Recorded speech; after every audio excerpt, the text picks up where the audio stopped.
That's my sound check. That's my sound check. Hey, what's up, everyone? This is Coffee with Soul. Somewhere in the background is a video game. It is not World of Warcraft. It's a surprise. Just kidding. It's not a surprise. I have nothing open right now. I want to wish a happy greetings, happy morning or evening or whatever it is to the lovely folks at home and elsewhere. All the beautiful digital smiling faces, including Cammy the Killer. You are actually the first person to say hi. Dang, Jalzan, what happened? Why don't you show up 6 minutes early to stream? Gosh, man. But yeah, what's up to you, Jalzan, and to Ezreal, and to Xanthic, and to Bienis, and to Ezreal, and to Justin Classic, as well as... I can't read it from here. It's like so far away. My screen is like so far away. What's up to Subs TV? Hello. Good to see you. What's up to Nelia? What's up to Coffee Fiend? What is up to Separate? What's up to Akana? What's up to Flan? What's up to way too many people? What's up to Canadian Heavy? Wow, we have some new visitors. New visitors, people coming in early. It's very nice. What's up, Valen? What's up, Forgotten, and the list goes on. I'm very humbled. Thank you very much for coming by to visit. While I run the clock, realms are down right now. They're going to be down for at least an hour and a half. We might be surprised in a good way or a bad way. Thank you for the bits, by the way. And I don't have much of a thing. I guess the only thing to really talk about, at least so far, is, boy, there have been a lot of like little changes and announcements and hotfixes and et ceteras coming to WoW as of late. Lots of damage control, right? Because lawsuits got to distract people from how awful this company is, and so on and so forth. Thank you, by the way, for subbing. Developers are talking. There's responses, over on the Twitters and the forums and et cetera, even on Facebook. Just kidding, not on Facebook. Who talks? No one but bots are on Facebook now. And it's good. Let's start off with that I'm very happy to get some faster responses direct to a lot of the feedback that we've been giving over the past couple of almost a year or so, more than a year, because we've been giving feedback on certain Shadowlands thingamajiggers since like the alpha and the beta, and that was like way back then. The narrative, there's a very popular narrative going around that I totally forgot what I was going to say, but there's a very popular narrative going around that's, oh yeah, only now Blizzard is doing all these things because, and we're just not exactly making stuff up. There's some strong correlations from news and responses to what we're seeing now, and now we're seeing Blizzard make these actions, and people are painting a negative picture on top of the positive news that, oh, this is Blizzard just kind of placating us for now, because who knows what's going to happen later. Ladies and gentlemen, the real Blizzard's going to come right back and piss us off and that sort of thing. And that could happen because we're not there yet. Maybe X number of months or whatever from now, we can look back on it and be like, yep, that's the pattern all over again. But since we're in the middle of this certain part of the cycle, I'm just going to ride the high and enjoy it. Thank you very much, Nelia. You're so nice. Where am I at right now with my power level? Under 100. We're okay. What's up, Ryan? And what's up to anyone who I missed? But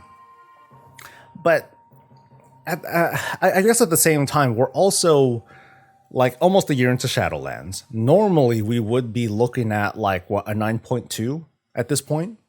And we're getting the first. We're actually getting the second 0.5 patch. The 905, that was, I don't know what that was. That was just like, I don't know, you can call it a stall tactic, you can call it whatever you want. But 915, I would say, is like the proper quality of life patch that we're getting.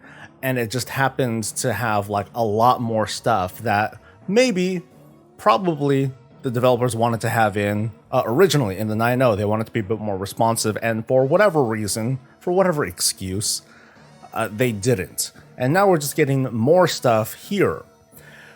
What I'm afraid of is that people are setting themselves up for disappointment because of what we're seeing now. Stronger response, more actions being taken, when the cruel and boring reality is that maybe Blizzard is just doing more catch-up than usual. It might be that sort of thing. They're doing more catch-up than usual, and then once we get to the 925, then it's going to feel more like business as usual. It's like, oh, this is all they're bringing us? God, what happened to 915? Remember when 915 brought us like all these things that we wanted and yada, yada, yada? Gosh, what happened? So of course I'm happy with what's going on. I'm not going to dwell too much into the past with, well, you know, this is going to be like the same old thing. But I guess I'm being a bit more measured on my response or on my enthusiasm. Like I said, I'm happy, but you know, we might be going back to business as usual. I don't want it to. You know, let's be clear on that. I want, you know, 9.2 to bring us player housing or you know, cool stuff like that. But yeah, there's tons of cool things. Like just yesterday, that was when Blizzard had hotfixed the Anima cap to be raised from 35,000 to 200,000. And that's great. There are a lot of folks. There are some people that were like posting screenshots and whatever of, wow, look guys, I can turn in like 50,000, 60,000 Anima, like, you know, they're like, cool. Now my inventory is empty again. This is on top of what Blizzard had said about, hey, we're gonna make it so you can trade Anima to your alts in 915. It sounds like that's just not something that's as hot fixable as, you know, lifting the cap. We've seen the cap get lifted from that Corthian research stuff. We're now seeing the cap lifted from Anima, but some things are just tougher to do. Things that, or maybe they can do it. It's just taking a little bit longer. Setting up a vendor and making some sort of account-wide item, that just seems like a little bit more than what you normally do in just a hotfix. I do have a little concerns about having this raised Anima cap because of what's happening in 915 with us being able to just switch from one covenant to the next without any sort of restrictions, because there are restrictions still, right? Notably, and I checked it out on the PTR to make sure, at least yesterday I checked it out. Okay, if I have like Anima here and I switch covenant, then I switch from, you know, the Kyrian Anima bucket to the Venthyr Anima bucket. And now my Venthyr Anima bucket starts at 0, which is sad. Right now that's not really a thing. And so my thought is, okay, well, can we just kind of smash all that together? I got a lot of responses from folks that were saying, oh, well, you can just, you can do kind of ghetto Anima trades right now. And that's what people have been doing under the current paradigm of covenant switching, where they would buy some Anima stuff and then switch covenants and then sell it back within that 2-hour period or so, and then ta-da, they can, you know, kind of move that Anima. It's a ghetto way to do it. It can be done. It's been being done. So Blizzard might not do anything. Personally, now that we know that there's going to be a way to trade Anima down to alts, it'd be easy enough to just box up all this Anima as if we're going to trade it, and then switch covenants and then open those boxes up again. Now that depends too, because if there's going to be some sort of diminishing return, kind of like Soul Ash, where 150 of your resource equals 100 of that resource, that's tradable. I wouldn't really like that, because then we would just go back to that old method of buying an item, switching covenants, and then selling that item back. So I'd rather just have a single bucket. Regardless of your covenant, you just have this big ass reservoir Anima thingamajigger that's shared. That's kind of the concluding thought from all of this. Let's see. Can I turn my clock on the table so I can see the time? My PC timer's wrong and I need to fix it. It depends on where you live. Why is the clock doing? You know, it was probably us checking the time. We were probably like, dude, what time is it? Oh, it's like 6:30. Bam! You know, hit that thing and there we go. All right, so I didn't read your comment. That's not very moomy milkers. Mommy milkers. What? Son, that is not very mommy milkers of you. Sorry, Mom. So is that what they tell you when you were younger? Is that what's going on? Let's see. Cami doesn't want player housing. I want guild zeppelins. You can plop in any zone. Is there going to be PTR today? Maybe. Hey, Russ. I don't know about today. I think historically they have done PTRs on Tuesdays, but I think they usually do them on, they start doing, they have done builds on Tuesdays, but I don't know if the first build has been deployed on a Tuesday. I mean, maybe.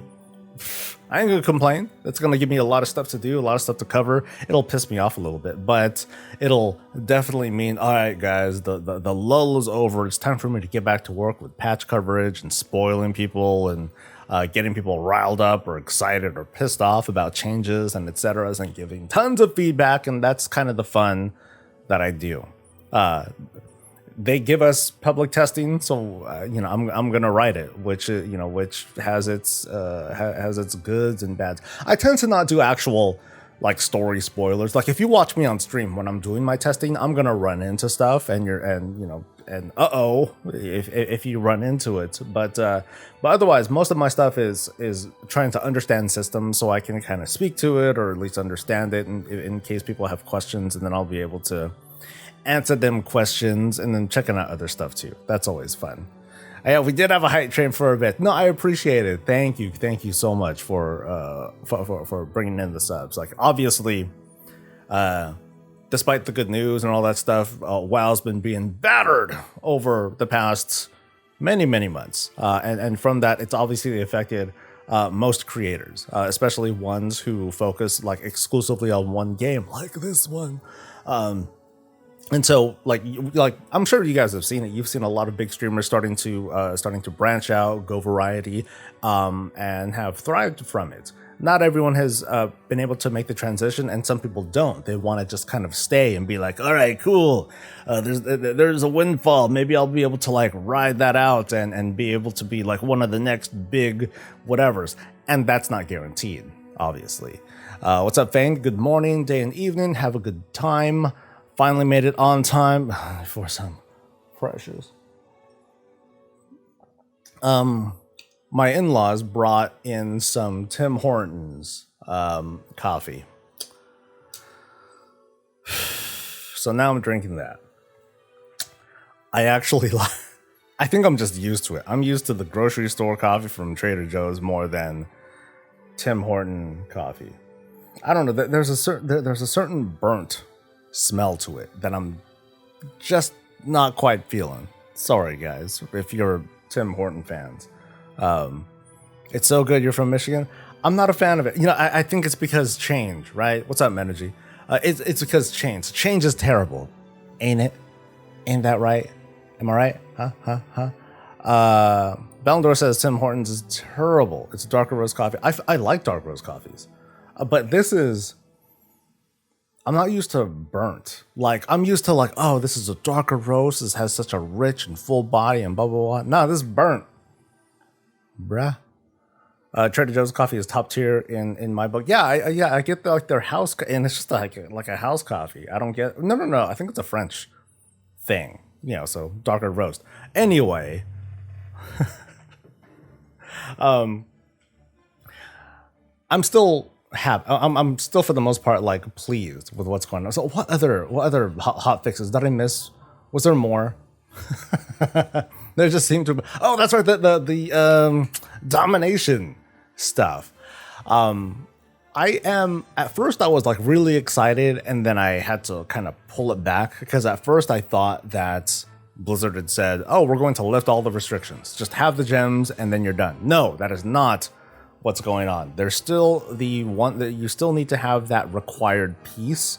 Like, so for my precious blood set, I need to have the chest equipped, but now it's been expanded. So if not the chest, now I can have the gloves. According to this post, I could have the gloves equipped, and as long as I have that equipped, then I can complete a set bonus and get get that particular thing. Now, part of me is wondering too, like, can't we now have 2 sets technically? I don't think that's possible, right? Because it seems like it's possible. Because now there are 6 pieces. There's head, shoulders. So I'm talking about plate people, because plate people are better than all other people. I'm sorry, guys. So head, shoulders, chests, bracers, gloves, and now legs is right. So if I can wear 6 pieces, does that not mean that I can equip 6 gems, which means I can have 2 bonuses? Like I said, I doubt that we can have both sets. But if we can have both sets, oh shit. I'm gonna check this out the moment we get. I don't know if I have domination legs. I'm gonna have to check if I had received legs and then sold them or deleted them or whatever. I should check that now, actually. Item, Blizzard, Restore, Thingamajigger. Yeah, I'm curious about that. I didn't even think about that until right now, because otherwise I would have said something like hella fast. Something went wrong on our end. Screw you, dude. See, more for me. Dunkin' is only good if you can use 3 times. I never tried Dunkin' coffee. I never tried Dunkin' Donuts coffee. People swear by it. I always thought Dunkin' Donuts was for donuts. They say don't go for the donuts, go for the coffee. And I'm like, whatever. Adam Resto is that. Well, see, we tried at the same time. Blizzard. So we'll check that out. I'm very, very curious to see that. Did I say I skipped leg day? No, I don't skip leg day. You're crazy. Hunters can steal a leather piece to use 2 sets without losing too much. Wait, what? Right. Wait, were hunters able to do that before? By just like using that stuff? Legs will continue to not have a domination sock. Oh. So I read it wrong. Did I read that wrong? Let me look at that post again.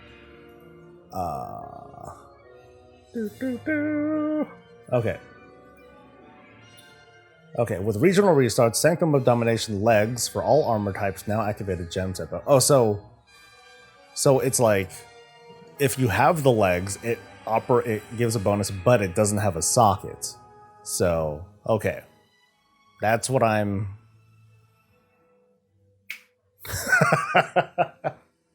They thought of it. Curses. It's not confirmed or denied, but it's likely to not have a slot. Yes, that's awful. That's okay, I guess. That doesn't make sense.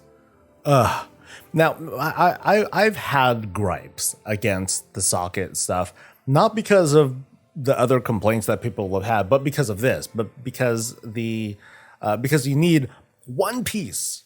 There's one piece you gotta have in order to activate the set, otherwise it doesn't work, and then it's sad song, So for me, I needed to have that chest, and there's a lot of folks out there, and this is why they're even doing it.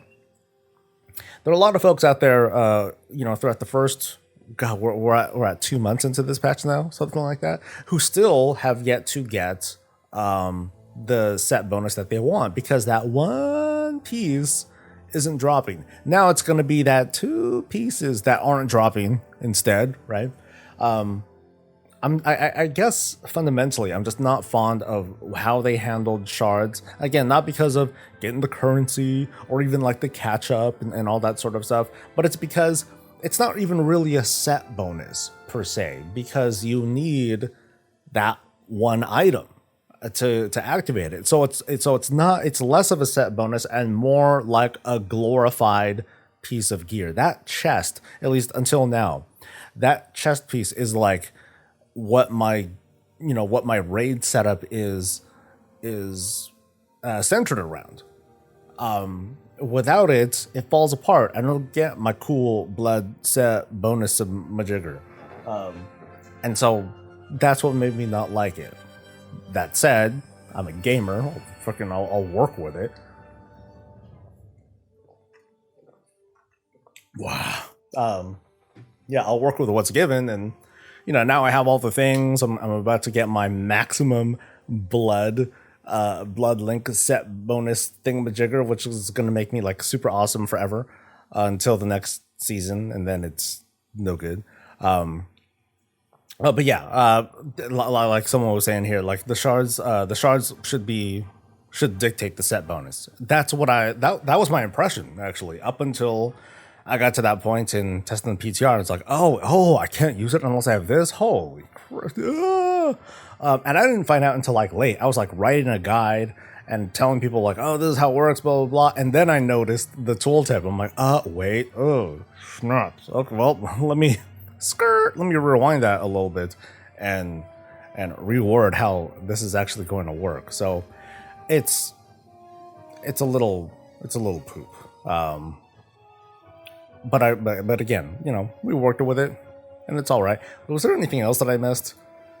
There are like so many little things. So Anima transfer, that's not going to be until the actual patch. The Anima cap, I talked about that. Excuse me. And now it's kind of like what I was talking about earlier, where I said, well, once Blizzard starts putting ideas in our head, we tend to run with it. And right now it's with Transmog. There are a couple folks out there in social media that are just running with it, because of Trial of Style that's going on this week. And they're like, dude, there's like these old data mine sets. We should be able to have those implemented and used and blah, blah, blah. And I agree for the most part, like just put them in somewhere. I would love to just have them in somewhere. Put them in as, I'm sure like the Blizzard folks are thinking, well, how do we implement these guys? Maybe we'll do like, let's have XL's reach with mythic keystones and stuff. Oh yeah, that would be great. Oh yeah. Now, why don't we just get like recipes or something? Put them in professions. Give them some love. Give professions some money to make. All right. It's a little bit rough out there right now for profession folks outside of craft and legendaries and all that stuff. There was a WoW community post on Facebook 2 minutes ago. Well, stop messing with my narrative, Shadow Grove. It's just bots on there on Facebook. Gosh. Yeah. Scrolling through Wowhead's numerous posts. This is me, ribbing them a little bit. It's like they take a couple of posts and they're like, yeah, dude, let's spread this guy out. 8 out. It's like every 8 hours, let's mention another bullet point. Boom, boom, boom, boom, boom. That's how you get that 24-hour news cycle. That's the secret. Actually, the real secret is to literally just repeat the same thing, which they do on Twitter as well. So Wowhead is like masterclass on this. No, I don't think that there's anything. I don't think that there's anything new. Now, I am curious about the swapping conduits. I talked about that briefly in the weekly, where I said, oh yeah, we'll be able to swap the conduits willy-nilly, however we like. I do also wonder, what about applying conduits? Applying upgrades. Can we do that just out on the field, or do we need to go back to the table to do that? If so, oh well, we're used to it. But I'm under the impression that we can, just like a glyph, but without a reagent, we can just kind of like swap things out, boop, boop, boop, boop, boop, as freely as we like, given a fight, which I would be, for the most part, glad for. It would really annoy me if people are like, yeah, Soul, can you like make a summon stone? I'm gonna go back and change my conduits. I'm like, oh man, we're on the farm boss. We're on Terragru heroic. We don't need this. Do you want my DPS or not? No, I don't. Just just stay here, show up, and you're good. Have I heard that there's a documentary film about the Velvet Underground coming soon? I do not know what the Velvet Underground is at all. I feel like a raid Valor Point vendor would since for catch up if bad RNG happens. We've been wanting, people have been wanting that for like the longest time, and I don't know if social media is a good measurement of. Social media is not a good measurement of discourse because social media tends to hyper magnify like everything, mostly bad stuff, because bad stuff tends to gain traction more than good stuff. But I do feel, at least among my raid team, there are some people that are like, yeah, dude, I've been raiding for like this many, this entire tier or season. I've been showing up. I'm still not getting the weapon that I want. I ended up getting a weapon from Mythic Plus. I feel bad, and I hear that enough to think to myself, well, maybe they should do something about that, because I think outside of raid, I think I got a Mythic Plus weapon, but otherwise. Inside raid, I don't think I've seen a weapon drop except for something from normal Kel'Thuzad, which isn't something I can really complain about. It's the 226 plus the bonus because it's KT.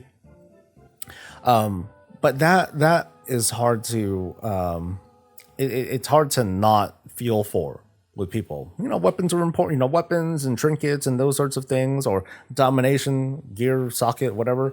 It's important these days. And so not getting those things, it just feels bad. That said, like that's like a staple of like the classic style of MMORPGs. But as modernized as well as become, they still hold on to some of those old tenets. Like, hey, if it don't drop, sometimes stuff just don't drop, man. And that's kind of how. That goes. Have I talked about how my thoughts on how the Anima sharing between alts and covenants should go yet? Yes, I have. Really quick, I just said that I wanted it to. Personally, I wanted like a single bucket for a character. Like if you switch covenants, I'd rather just have it be one reservoir Anima instead of one bucket for each of the covenants. But as for sharing it between alts, I don't care as much. I think if they do something similar to what they did with Soul Ash, just on a with bigger scaling, then that's fine. It should be easy enough to just talk to talk to an NPC Anima dude next to the person you turn Anima in for, and be like, hey dude, do you want to like bottle up your stuff, so you can like do things with it? Yes, I would. And then you just kind of, I'm sure I have a feeling it's going to be like either probably a vendor. You're just going to see a vendor with maybe different sized buckets. Like, oh, you want to trade 1,000 Anima? Cool. It's going to cost, this much Anima to like pack it in or something like that. I would love for it to be a 1-to-1 though, because it's just Anima. But I'm mixed on it. I think it should just be a 1-to-1 because I don't see a great reason for I don't see a great reason for it to need a tax on it, right? Actually, it depends. Blizzard could be jerks about it and be like, oh yeah, who does the Anima trading? Not the covenants, but the brokers. Like, like notice what I had just said. Oh, if there's an NPC in your covenant sanctum, then no, there shouldn't be any sort of tax. Doesn't make sense.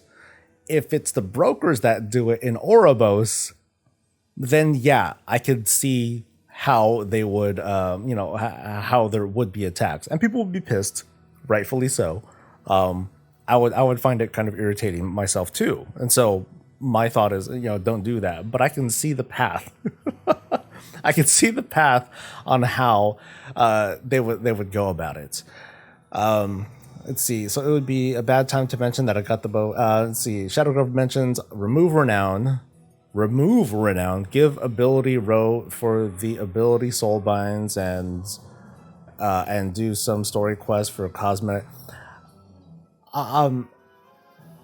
That's it's not a bad suggestion, Shadow Grove. If Shadowlands didn't launch yet, if they listened to that, and then there would have been so many problems that would have been solved, and we would be complaining about something else instead. Long story short. But now that we're going in, now that we're moving from the 9.1 to the 9.15, there are course corrections, there are pivots, there are changes and hotfixes that can be made. Something as jarring as that, I don't feel like it's necessary. It's just more work. Not even to say that Blizzard should be afraid of putting work in, but I feel like that should have been something that could have been there at launch. But now that we're at this point in time, there are probably more efficient things that Blizzard can do, like smoothing away some of these other restrictions. But they're also working on new content and all that stuff too.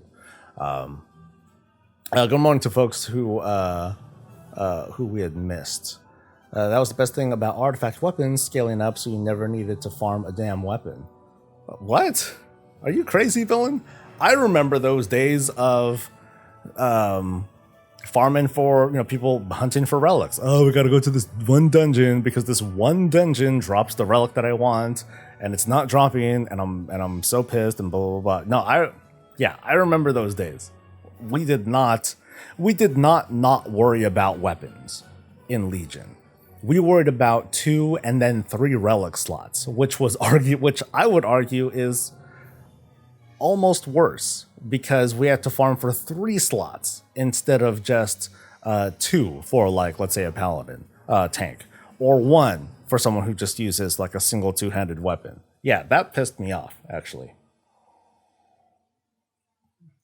And I just dealt with it. I just put up with, well, I guess I'm just never gonna have like great relics. I'm just gonna have the item. I'm just gonna get it for the item level, and like that's it. I didn't really care about the plus things to the traits, even though they were so good. If you happen to get it. Let's see, renown is a path for future expansions to get rid of leveling, and instead you just level your battle pass. Battle pass? Yeah, let's not get into battle passes. Remember when I did Nyalotha normal with my Resto Shaman artifact weapon? No, I don't. I'm glad I didn't, because I would have been pissed. Let's see. Then, renown. I remember back in Cataclysm, people were excited over, or people were clamoring for max level progression systems. Gosh, Blizzard, you know what we need? We need a way to progress for, past max level, because all it is, once we get to max level, is gear. It's so boring. I don't have the best memory, but I remember that. I've a lot of us have seen it over the years. We've seen the discourse shift and change from one thing to the next. And we asked for not exactly this, but we asked for max level progression. And back in Cataclysm, they were going to think of something with that whole Path of the Titans thing, but then it didn't work out, and so it got scrapped. And then it wasn't until X expansions later that we started to see this whole real sense of progressing our characters beyond max level, infinite farming or infinite progression through artifact stuff. And so we've dealt with that for about 5 or so years, and now we're not. But instead, we're dealing with something different, with like mostly with the conduits. Mostly with the conduits. And I don't remember what else, because Shadowlands doesn't have like a ton of this whole max level progression thing. Renown, to me, renown doesn't count. To me, renown is that whole time gate, that whole kind of pacing of what we're seeing. Like right now, we're seeing it this week. We're seeing like small bits. of upgrades with empowered conduits, because that's where a lot of that throughput comes from. And farming for that stuff, that can be a little bit, that does feel a little bit, because right now it's locked to very few sources. Basically, lots of Korthia. Get your stuff to rank 6, then you can start doing a meaningful farm for those sorts of upgrades, and then hope for the best. Personally, I don't mind renown too much. I'm not as fond of it when it comes to pacing the story. That part doesn't. I'm very mixed on it. Like I finished. I over the weekend I finally finished the entire MSQ for Final Fantasy XIV. Kind of took a while. Lots of cutscenes, obviously. Not enough gameplay. Unfortunately, I'm just kind of like it was like cruise control. But I think I just prefer if Blizzard could expend more of their efforts into just making long quest lines, long meaty quest lines. I'm not too fond of the, hey, let's go over here and now let's branch out and do all these things, come back together and then move on to the next, where again we branch out, do all these things, come back to the next. I really enjoyed the way the way Shadowlands leveling stuff went, because it was, very linear, like other games that do that sort of story format. The branching out is there, but it's very minimal, and it felt a lot more natural. There wasn't a lot of jarring, all right, guys, we finish here. Let's go back to base and let's talk about this for a really long time. Oh, okay, now we're going to split off and do this thing. And, it works out, but I think I would just prefer like a bit more natural of a progression. There's not too much I could say on it, though, because I know that I don't really invest myself emotionally into story, period. Whether it's World of Warcraft, whether it's Final Fantasy or whatever game, that's not that big of a deal for me. Most of my takeaways when it comes to playing a game like an MMORPG is the personal story. You might catch me a lot where we'll be doing a quest, or I'll be doing a quest, and I'm not even reading the quest text. I'm making stuff up. I'll look at the body language of like these two characters, and then I'll just, I'll make up some rando narrative. Because again, I'm not very attached to what's going on with the story. Most of what I feel is memorable when it comes to playing MMORPGs is the group interactions, when I'm with other people, when I'm with when I'm being challenged by a thing, or like that one PvP match, man, oh, that was crazy. Or that one time we're just a couple seconds away from timing that dungeon. To me, that is the story of my experience in role-playing games, and not exactly the story that was written for me. I'm less attached to what I'm being spoon-fed. I don't know if that makes sense. I got really ranty there. Why are so many people watching me right now? There are 69 viewers right now. Nice. But I appreciate you, everyone who's like coming in to just kind of hang out. And well, you know what? It's because realms are down still, right? That's it. Let's see. Kalido? Shucks.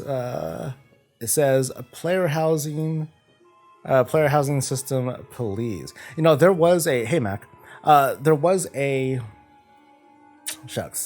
post from, I can pull it up somewhere. I won't show you. I just want to find out who this is coming from. Warcraft Radio. So the folks over at Warcraft Radio, they do tons and tons of talky stuff like this, but probably a lot better. They talked about, hey, let's go all in with quality of life changes, quality of life things for the World of Warcraft to improve the game. It doesn't necessarily have to be new content, but just things to make stuff a little bit better. And one of those things was player housing. And so I went to the Reddit post and I immediately upvoted it because it said player housing, I didn't even read what they specified. They just said player housing. And I was like, all right, cool, done. Upvote. Thanks. You're watching me while I do the dishes. Oh, that's a total turn on. Plato claims that player housing systems can bring WoW back. Can bring it back. I don't know if there's... I don't believe that there's like a silver bullet that's going to bring it back. If Ian Hazakastas is fired, I'm coming back. No, they're not. They're not.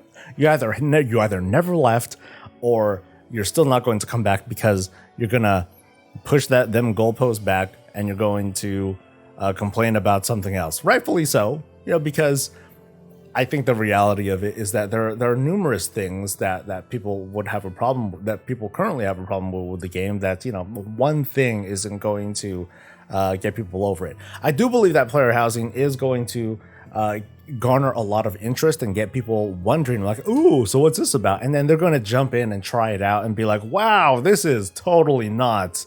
Nope. But I think that there is that potential of getting a lot of folks being like, oh, okay, this is a really cool loop of stuff to do and things to farm for and things to trade so I can get that money, even if people aren't interested necessarily in making a house on their own. Now, as for guild housing, that I'm a bit more puppy. Hello. As for guild housing, I'm much less enthusiastic about it. And I know that in my last player housing video, I said, yeah, ask me about it, and I'll disappoint you with why I think guild housing is a bad idea. And I that was a bold claim, because I think someone did try to call me out on it, and I didn't say anything. I'm like, maybe I won't talk about this, but I'll talk about it now. I'm much more hesitant about guild housing because a lot of people are not. This is a claim, right? A lot of people are not interested in guilds. That's it. I think a lot of people are not interested in being part of a guild. They are more interested, or they are more invested on working on their own schedule. That's why pugs thrive, and guilds / communities do not thrive as much. So I don't buy into that. For that reason alone, I don't buy into it that much. I think people want to have guild housing because they just want to have, because they want to have guild housing. They don't necessarily want people to join them. They just want to have it, and not even so much that interaction. However, I think personal housing is a good start, and that's where it should start. If it's successful, then yeah, step it up. Go along with it if it works out. My whole thought on housing should be, start simple. Whether it's just a one-room apartment or just like a small lot and a house, and then just kind of step it up from there as as people gain interest or whatnot. But it's still got to make a pretty big splash, right? It's still got to make a pretty sufficient splash with having something that is welcoming, but is also has enough barriers to make it be like, okay, maybe I'm not interested in making a house for myself or decorating, because God, who does that? But man, I'm getting all these different materials, and like my professions let me make all these different things that I can sell to a bunch of suckers. Man, I barely have to put any effort into this, and I'm making hella money. Let's do it. And I think WoW is poised. I think they put themselves in a good position to make player housing work pretty well. I'm like rotating too much. I think they're in a good position to make player housing work really well because of how professions are currently, even though many of us might think it's kind of janky. So like, think of this. Think of like, you got your vanilla. So let's consider like blacksmithing. Blacksmithing will make whatever, statues, anvils. I don't know. It makes stuff, right? But there are different eras of different stuff. So like, there's vanilla blacksmithing, BC blacksmithing, Watlick and Kata and Mop and the other ones. And from that, many of those many of those expansions have art that is specific to it, or it gives the team an opportunity to make new art based on those eras. And so we might see, hey, I'm a dope ass mop blacksmith, and I leveled up like all these different things, and now I'm able to make these really cool things that that other blacksmiths, maybe they can make it if they put the time into it, but I put the time into it. It's kind of like how legendaries in Shadowlands are now. They're very, very difficult to make. It requires a huge investment, but the people that did put that investment into it, they're making money. They're making fat money. And so, at least profession-wise, I feel like there's a setup. There's a foundation that's being set there that can potentially make housing or other or the future professions like really cool. All I see when I hear player housing is everyone being instanced and Orgrimmar being dead, sad face. These days, I very, very, very, very, very much disagree with that sentiment. Even though Blizzard said it themselves, they said, well, we don't want cities being empty because everyone is like hanging out in their house. But then they made Warlords of Draenor, right? They made Warlords of Draenor. They made a garrison. They made a whole damn base where we can be in there by our damn selves, and our NPCs, of course. And our NPCs are pretty awesome because if we chose some like cool ones. But they did it. They totally contradicted that statement. So I'm not going to hold them to that statement anymore, because clearly they were fine with something like that, and people still went to town. So the whole idea of hey, we want cities to be busy and blah blah blah blah. Personally, I don't care about that. Not because I'm not the type who does that, but because what are you doing in a city? You're just kind of standing around queuing up for content or looking for a group or whatever. That's all that was. I would rather have people just be out and about, busy doing stuff. One of the things that I noticed, and maybe I'm wrong, because of the current cycle in Final Fantasy XIV,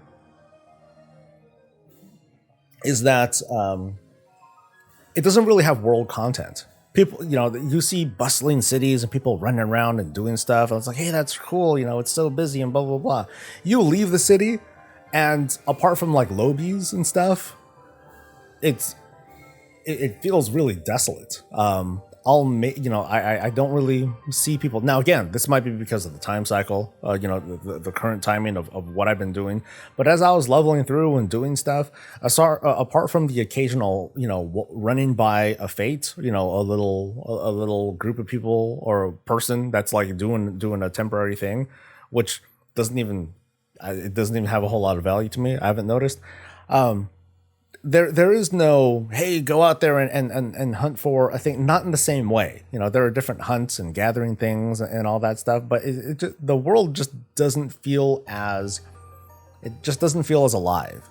Putting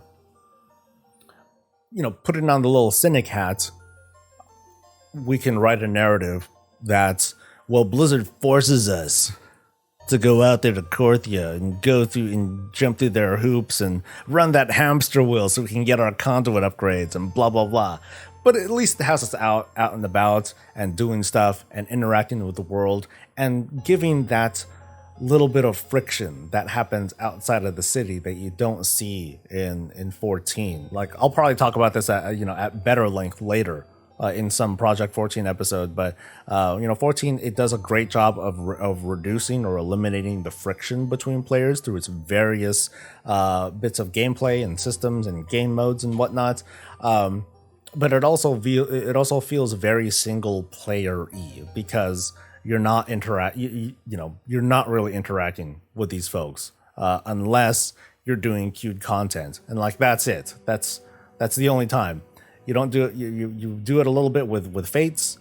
You don't do it at all with gathering, and that's neither good nor bad. But that's just kind of the trade-off.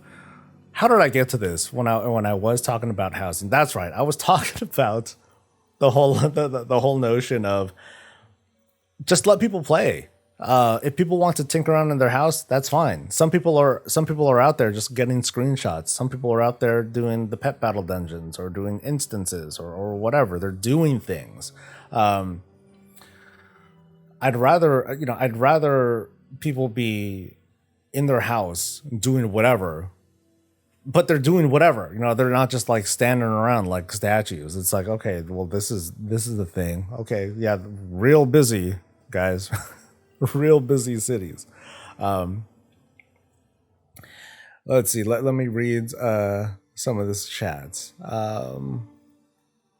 Let's see. I like the idea of guild member houses linked to the guild house, so you can work on your personal housing, solo and guild.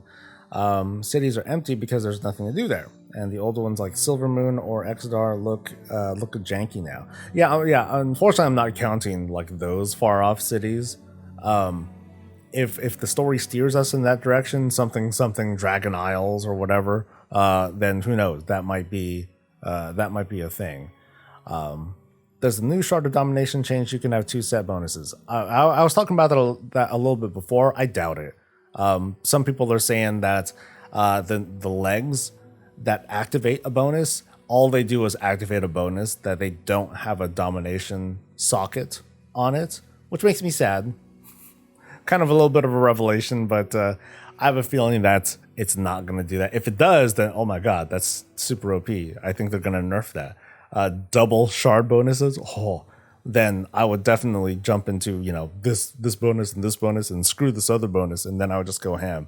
I know for me it'd be blood and frost, baby.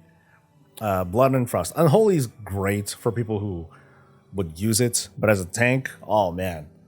I feel like I won't even need a healer at that point. But again, I doubt that's going to happen. 6 shards though. I'm excited to see it, but I'm prepared for absolute disappointment. New World, Kalita says, New World has a nice housing system. It's a very interesting system. It's simple. You buy a lot. So the way New World works, you have this large open world, and then there's like towns dotted like all over the place. In these towns, there are, it has a pretty strong village sort of feel to it. You're walking by all these different like buildings and houses and whatnot. But beyond the facade, most of those buildings there is player housing. You don't build a house. It's all prefab, but there are different sorts of models. So you can find, this house over here, it costs this much, and you can buy it. The thing is, there are a bunch of people that can buy that same house too. You can almost count on it. So when you choose this house, you can, I'm trying to remember off the top of my head now. You can kind of see like how many people bought the house, or there might be like, I think there's like a rating system on top of it too.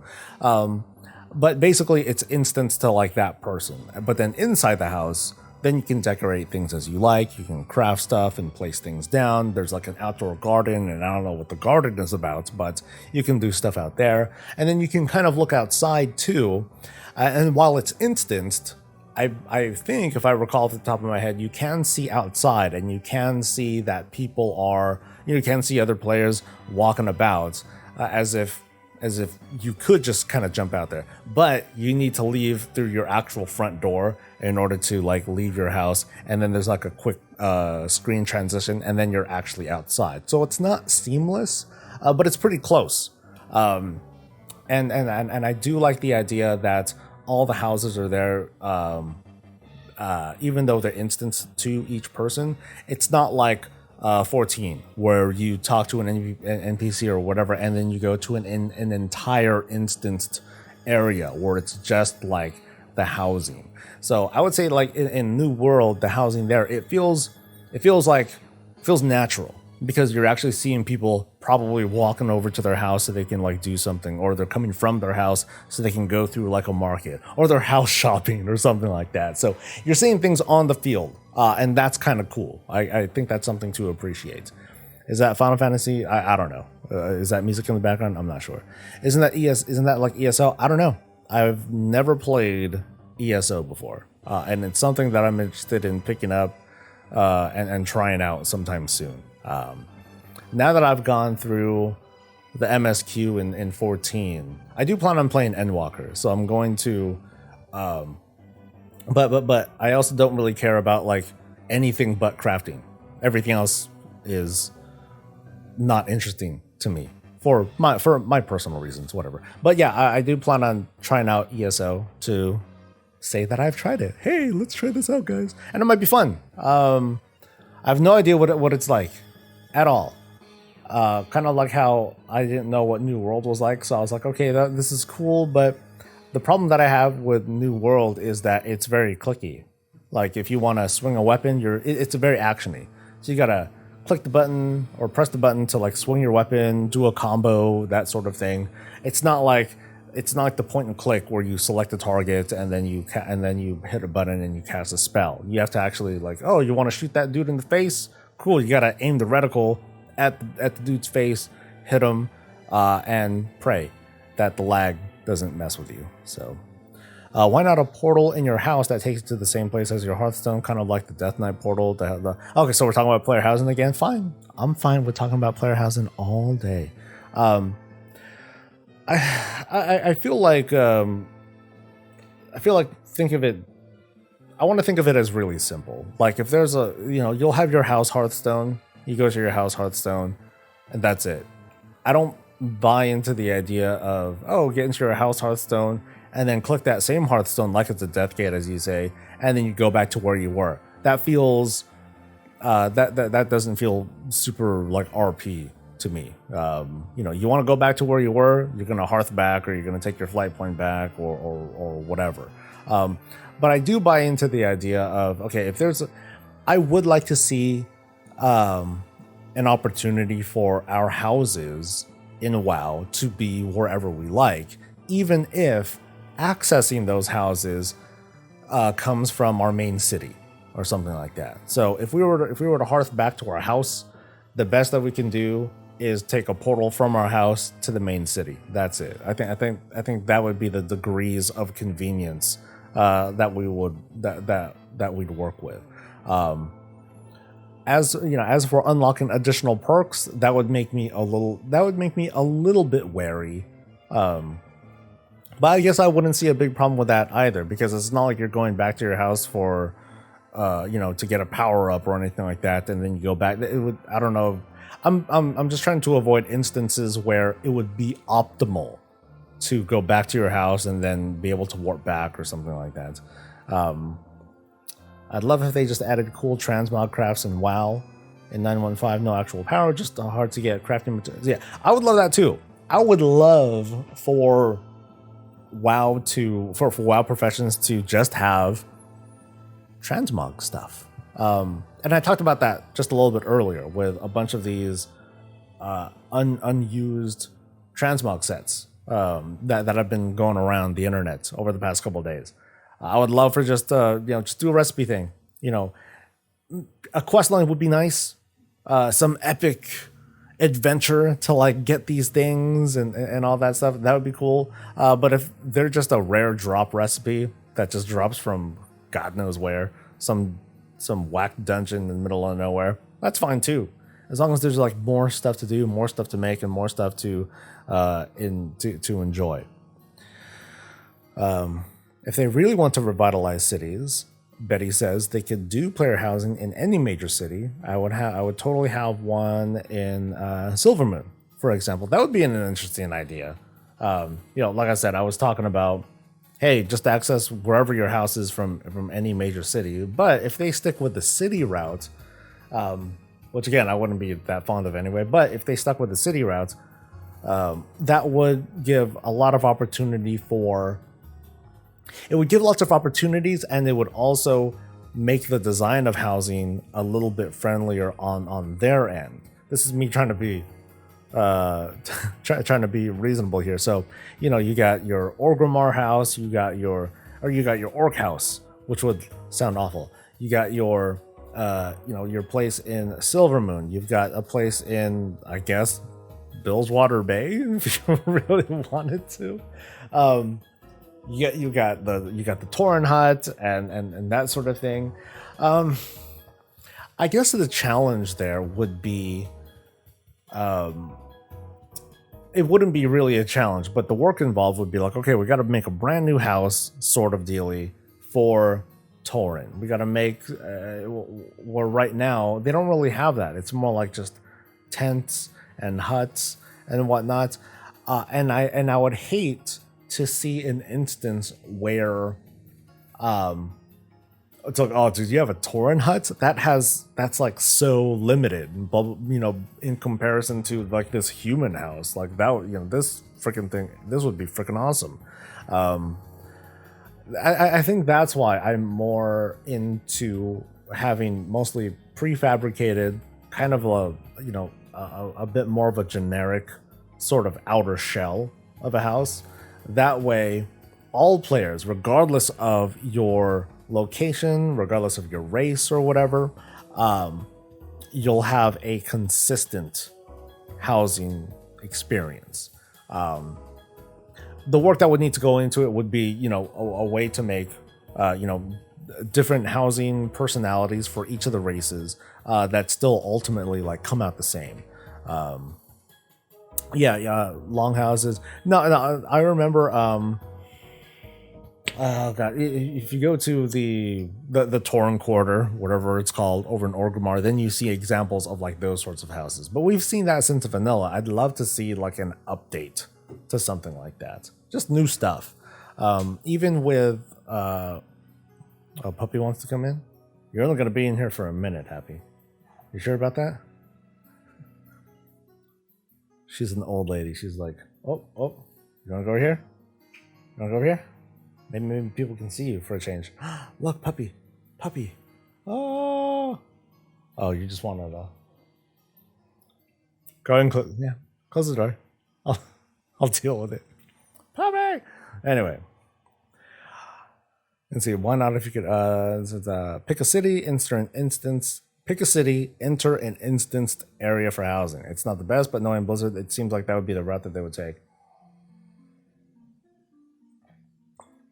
I'm much more simple. Just put a thing in the portal room, your house, boom.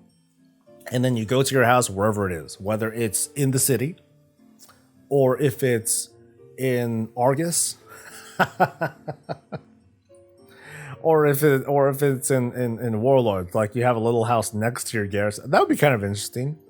Having a house next to your garrison or in your garrison. Oh, that'd be kind of cool. Or Deepholm, or wherever, dude, wherever, or Moonglade. Yeah, I would love for more opportunities. Just anywhere. Yeah, fewer restrictions. That's why I wasn't as fond of, let's have a whole housing district embedded into a city. I'm like, I want to go all out with like cool themes and things like that. The trade-off though is that you wouldn't have multiple houses next to each other, so you wouldn't be able to have that sort of community interaction. It would be a very single player-ish sort of thing. You know what would be cool house? Cool house would be in Zangamarsh, in BC area. I like the ambience there. That'd be kind of neat. I don't know. In the middle of all these mushrooms and all that stuff, it's always dark and like kind of creepy looking.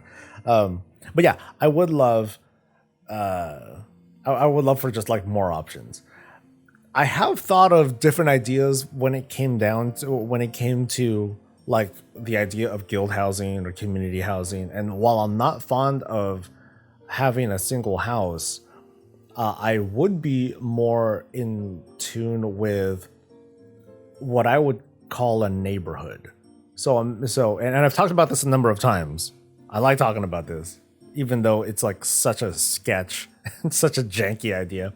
But imagine you have, like a small group of players that pool their money together or whatever and just buy a big ass lot. I don't know how many houses can be in this neighborhood, but let's just have like a number of houses that are there. Everyone chooses a location. In the bottom of the sheer, sure. So we have this, you have this neighborhood of houses. under the dam, under the dam water, and you can see these people's houses. You can walk around the neighborhood and see like their monstrosities and all that stuff. And then similar to other games, you walk inside, it's instanced for the sake of like memory.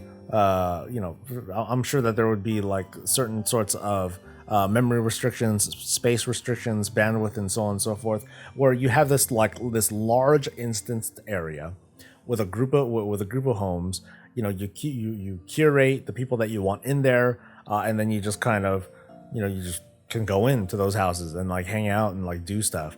And I guess I guess one thing that would be cool, you could have a neighborhood style of housing, or you can have something that's more pragmatic, like a compound or like a big base. And then everyone's base, they have like their own, not exactly, they can have their own barracks, and you can tailor your neighborhood to not be a neighborhood, but more like a military base. And so everyone would have like their like serious sort of look and feel to their thing. Like, this, it's technically a house, but someone contributed and they made that into like a big like training center, and because they put out a whole bunch of target dummies and other such things, and so that's the target dummy house and blah blah blah. I could see lots and lots and lots of problems with that though, but that's those are just ideas. Someone said in chat that the garrison would be a cool template for guild housing. That wouldn't be a bad idea, actually. By having a guild base or a guild compound, but it feels like just taking the garrison as it is, I think that would traumatize people, because the garrison has already traumatized people. It still traumatizes people. There are people who've never played through Warlords, and they're traumatized by the whole notion of like the garrison and those sorts of conversations. But I would love for something like that. That would it would sound like a whole lot of fun to have. But I still want to explore housing a little bit more in like let's say ESO or 14, to kind of get an idea of what would make housing like really work. And the way I see it, it's tough in WoW, because in WoW a lot of the culture of endgame in WoW is gotta get that gear, gotta get that best in slot, get those parses, top the meters, get that vault loot, and that sort of thing.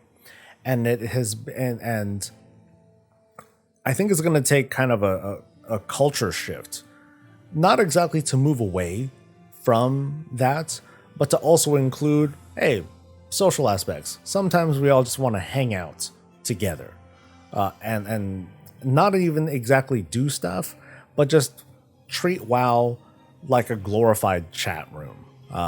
And that's something that we did before. And these days it's a little bit harder because of Discord and other social media things that let us interact. Before, WoW was the social media platform. We all logged on so we can talk with our friends and guildmates and stuff like that. So it's going to be tough, I think. Let's see, there's a new 6-month WoW subscription mount incoming from Hearthstone? Hearthstone? Lord of the Rings had a neighborhood style of housing. Magic Tents. A Hearthstone mouse mount. I want to look at this. Let's see, this Wowhead. No, not on Wowhead. It's tied to Hearthstone. New mode on Mergum's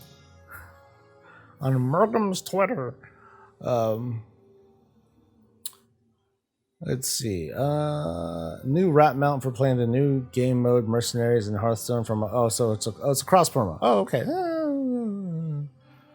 I never have a problem with cross promos,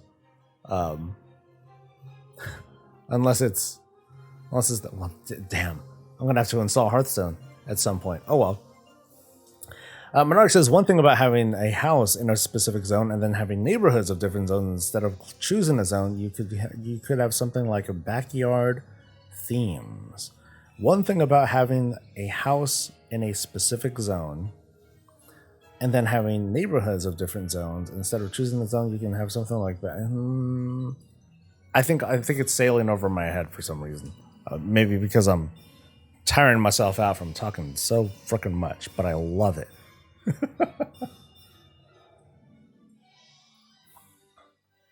It's been extended. How long, Corrupt? That's okay. I got you guys. We got each other to keep it to keep us company, man. 2 hours or 2 more hours, and back. Hey, welcome back, Peter. Real quick, since I have a bunch of you under my thrall right now, where would you want your house to be? Give me a zone or whatever. Where would you want your zone to be? I've been seeing a couple of folks you were chiming in. I still never decided where I wanted my zone to be. I did just mention Zangamarsh because that has a really cool vibe to it. I like that zone. I like leveling in that zone, and even even the Warlords version of it, where you go into like the center of Draenor and then that's where Khadgar is and doing that sort of thing. It was brighter, but I kind of like that too. That had a pretty good feel to it. Grizzly Hills with the music, right? People loved Grizzly Hills music. Mage Master says Desolates. Good God. Wait, we're talking about vanilla Desolates, or we're talking about post Cataclysm Desolates? Because that's kind of a difference, right? If someone were to say, "Oh, I want mine in Blasted Lands," I'm like, "Really? Blasted Lands? Yeah, and that really nice part." I'm like, "Oh, the nice part. Okay, well that's cool. Yeah, whatever, man." Or someone might be like, "Oh, well, I want mine over in a Darkshore." I'm like, "Oh, Darkshore, that's a really cool zone." Yeah, right in the middle of the Maelstrom. Oh, okay, that's so cool, man. So cool. And the Halls of Valor. Oh, that area is cool. So Fane is saying that in the Halls of Valor, where you do the Fenrir fight, and then you're in like that hunt part of the zone where it's like really bright and sunny, and with the big those autumn leaves and trees and stuff. That's really cool. The Edgelords want housing too, on top of Sargeras' sword. I want it inside of Sargeras' sword. I predict that we're gonna have that. It's gonna be a dungeon. It's gonna be an instance. We're gonna have to go inside that thing because I don't know. I feel like something's gonna come out of there somehow. Considering your 14-room theme, if I didn't say Ashenvale or Grizzly Hills, I would probably be lying. I think isn't your stuff like? Don't you have like grass on your house? Something. Yeah. Grass is like your floor of your house. A dungeon underneath this. Yeah, something like that. Stormsong Valley, it's such an awesome zone. I love the look of that zone. I love the look of all these zones in Cool Tears. Cool Tears is one of the. I would argue that Cool Tears is like the best handcrafted continent in WoW. Period. Because it feels pretty darn natural. If you just look at it as like a single piece, you got your bay that kind of cuts through the entire continent. It cuts through the entire continent mass. And you have what feels like natural divides between each of the territories. I mean, there's mountains and all that stuff, but it feels natural. By contrast, Zandalar's janky, but they at least wrote a story as to why it's janky. You have Nazmir that's sinking into that's sinking because of things that I forgot. You have Vol'dun that is a desert, but they told the story as to why it's like that, and that's fine. And the divides there, between. No, I'm gonna walk that back. No, the divides there are much more jarring. They're much more pronounced. If you think of like Outland, BC Outland, the divides there are like, oh, what the hell happened with the colors here? It's like purple to red, in the span of like just like a few yards, and like that's it. There's story and explanation there. I get it, but it just doesn't come off as well. But yeah, Cool Terrace is just an awesome zone. OG Nagran on a floating island. Oh, I remember trying to have duels on that island, and I would tell my guildmates, all right, fight for my love. You know, whoever wins this duel gets whatever. I don't know what it was really. Blood and glory. That was it. But I remember that mechanics didn't really work too well there. Things like throwing down like AoE spells or intercept moves, like at the time, they didn't work right, which was jarring, but that's okay. You like Stormheim. Stormheim is an awesome zone too. Up in the mountains, you need a grapple to get to the house. I like, I just like the architecture of the Valajar. No, are they Valajar? No, they're just, I forgot the names. Oh no, I forgot the names of the races or the culture that was there. But I love their housing. I mean, it's very big. And I fondly still remember that people were asking for those folk to be like new humans. People are like, oh, dude, give me those humans instead of the janky ones that we have right now, or I'll take those over Cool Tyrans. I feel bad because Cool Tyrans are a pretty dope looking race too. Deathglitch has a wall of text for me. He says, have innkeepers or guilds rent an instanced guild hall with access to a bank and a portal to the capital city. The guild has to pay monthly. It goes into the town. That's okay. That's a lot of ideas. Wowhead post now up. Wowhead post for what? Oh, the delay? Okay. An upcoming... Oh, where's the real post? Okay. Let's look at this together. If it lets me. My thing is like totally screwing up on me. Okay, here we go. Boop. All right. Prepare for Mercenaries. Coming October 12th. So welcome, recruits. Hearthstone Mercenaries is the new game mode where you collect iconic mercenaries, assembling parties to take down procedurally generated bounties. It is an entirely new way to play Hearthstone, combining RPG and roguelike elements with some of your favorite Hearthstone characters. There's a lot to take in. We've created a series of blog posts to jump you right into Mercenaries when it launches. A long ass time from now. Okay, let's see what this is about. Is my sound gonna work right? Let me see. Does not work right. Hold up.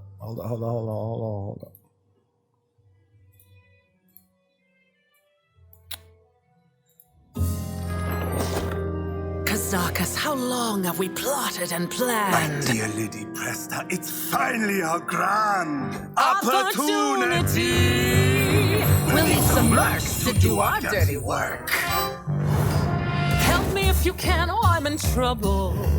Bring these bounties in and I'll pay double. You'll go from rags to riches in a snap. Oh, get yourself some gear and grab a potion. Glory waits for you under promotion. You know it. Just be smart and wear your thinking cap. Now, honestly, but really can be its own reward. But life is so much sweeter now you have a great sword. Step right up and you can be a mercenary. They say that fortune favors the bold, but fortune does you favors when you got enough gold. You're influencing people and you're winning some friends. Your story goes, your glory grows, but the fun never ends. Be a boss to your queen and we'll rule everything when you're a mercenary. I think they should just do nothing but Disney style videos. Why not going forward? All right, so I don't know what is happening. There's so much to look up on this. Well, I already have a mouse though. Okay, only takeaway, big takeaway is cool cross promotion and all that stuff. I'm sure it's going to be like the Hearthstone where you got to get to, like, you know, progress through, get to a certain level, yada yada yada, and then you're done. And I think that's cool. I'm down for that. All right, so how long did they say WoW was going to be down for? Let me just load up this guy and see what disappointment awaits me. You're going to install to get the mounts, and that'll be it. I mean, that's basically what I did for the Hearthstone 2. I tried it out, got to the level that I needed to, and I was like, do I want to keep going? Nah, I'm good. Okay, so realms are not going to be available until 12. Damn. Okay, well, that's that. There goes that fun time. I can't tell if you can be subbed with a WoW token or if you can need the 6 month for the mount based on the so it might not be, it's not just a cross promo, it might be like a 6 month promo as well. I played the beta in the first season, but it just wasn't my cup of tea. That's okay. You know, cross promos are there to they're there to force you to play because you want a thing, but who knows, you might like it. I remember people were getting together to play Heroes of the Storm so that they can get that one fire puppy looking mount. I forgot what it was exactly, but a lot of people were playing it for that. And you know, there you had your big chunk of people that are like, I'm just doing it for this. This is like so whack. But then other people were like, oh, you know what? I'm actually having a lot of fun. I'm going to play this a little bit. And that's the whole point. So I find cross promos to be fairly innocent. I mean, isn't like the entire hell, like in 14 there was the 14 and the near raids. That's a big ass, you know, same thing. Except, you know, well, okay, it's not the same thing. It's different. Same game because blah blah blah. There's the HOTS promo. They're waiting for a D2 or a D4 promo coming to. Oh, that's. I wonder if they're gonna have something like that. Ooh, a D2 resurrected is. I forgot when. But you know, we might see something there too. We're yeah, because you got to pay. Well, actually, no. Let me walk that back. These cross promos have been with Hearthstone, which is free to play, and with HOTS, which is also free to play. I'm sure there's going to be like certain kinds of paid promos that are going on. Hey, get this. No. They didn't even have that. They've already done like a D2 resurrected like deluxe promo thing, haven't they? So maybe they won't do any sort of cross of that sorts. Because that's one of the big attributes of cross promo is that you don't pay into it. You're not paying into it. You're trying something out. That is the you know, that's the whole goal with something like that. But oh well. So now we're waiting. Man, I did just notice that I do have a game running. I've had it running since I guess last night or this morning. There's an early access game that I've been playing called The Last Spell. It's a roguelite. It's a roguelike top-down RPG style sort of game, and it's freaking hard. I don't know if I'll play it though. But I've been playing that a lot. That's been a lot of fun. But I'm more than happy to talk about WoW and ideas and stuff like that. I did just put out a video. I scheduled something to go out this morning. Did it even post? Right? I haven't checked for comments yet.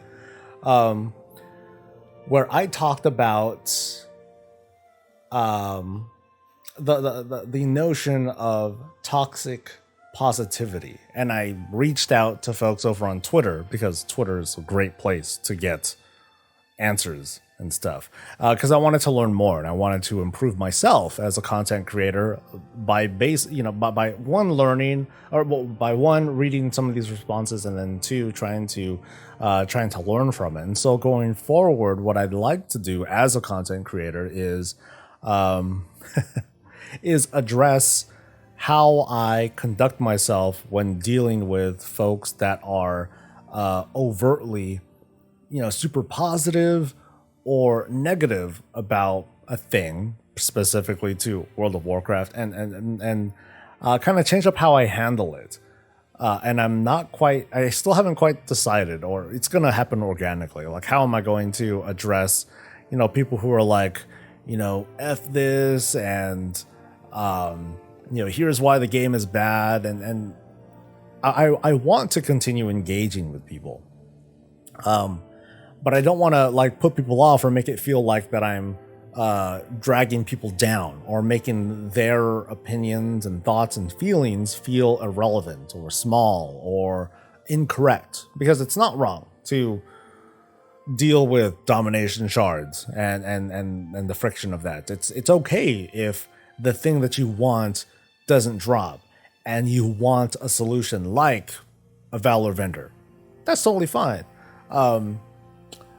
I definitely have been, I don't know if confrontational is the word, but I've definitely been like, when it comes to dealing with people who are like, oh, they need to get, F Blizz, they need to get fired, and, you're part of the problem, you shill, and that sort of thing.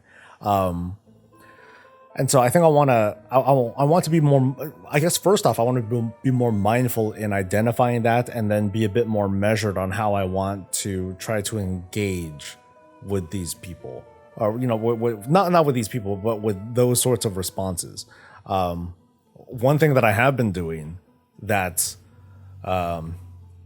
is muting more people. Looking at some because on Twitter at least, because looking at some of these people who respond to certain things, or people that I see on my feed, because someone liked the post or whatever, like I'll take a quick glance at some of these folks' post history, and I really need to ask myself, like, do I really want these people, or this sort of mood to get into my feeds? Nope. And so I'll mute them. I'll clean that up, because there's nothing. It really doesn't feel like there's anything that they'll contribute to my experience over on social media.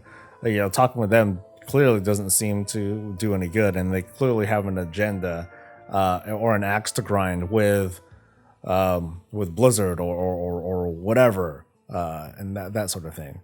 Subej says that I'm one of the channels that I've followed since Biffa, because it's always been positive instead of everyone just being doom and gloom.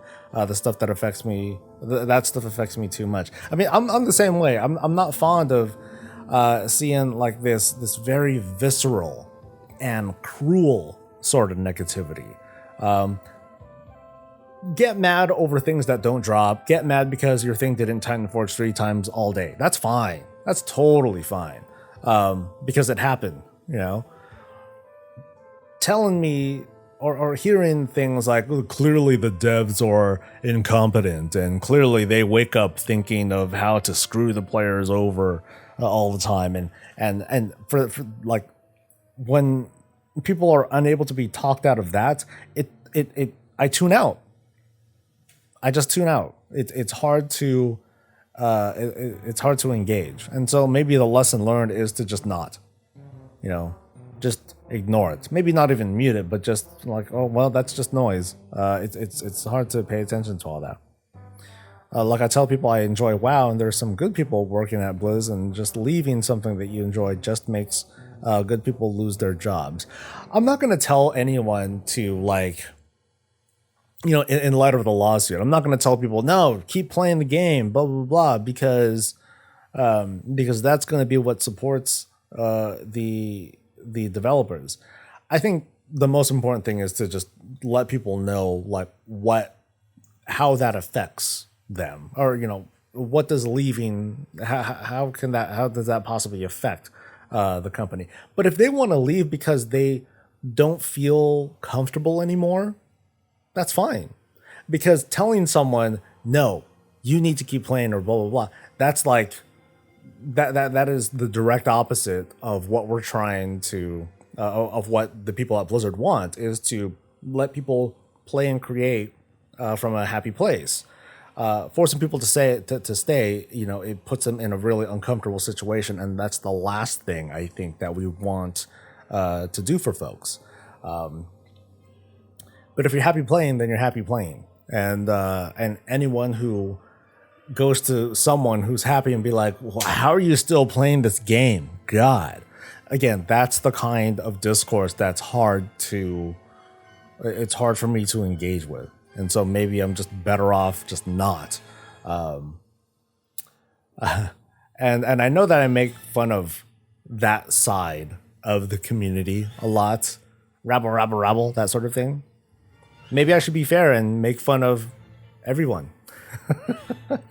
I mean, I definitely show that in my survival guides. And of course, there's going to be a survival guide for 915. I've started taking notes. And whenever I think of a good one-liner, it's going to go in.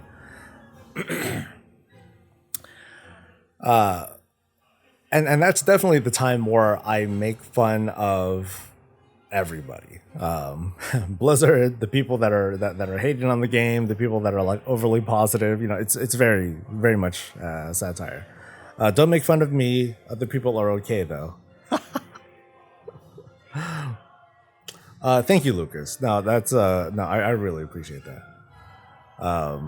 If it still brings you joy, then play. If not, you don't have to stay. Yeah, that's the big takeaway. It feels like people infuse their own fears and bias into their own opinion. I like that you consider problems in WoW without hammering the game. Instead, there are constructive thoughts. And and funny enough, Kalu, that's where a lot of people get the takeaway that I'm a positive WoW content creator. Because I think to myself, like, I look at my thumbnails and I'm like, I talk a lot of smack too, don't I? Like, do I not make all sorts of suggestions based on things that I don't like? I'm like, hey, here's how this and this can improve, or here's what I think about this, and here's what's kind of jank, and here's what's a doo-doo better. But because I don't sit down and think of like the snarkiest one-liner or the meanest thing that I can say, or because I don't put horns on Ian's head whenever I put him up on screen, I'm a positive creator. That's how far the goalposts have shifted. I think that if you're not, you know, rabidly negative and dissing on the game and if you're not trashing the game and its developers, then you're a positive shill. It's one or the other, and there's no middle ground. There's no negotiating. And if you are trying to do that, if you are trying to walk that line, then you're contributing nothing. You're not making a stand for anything.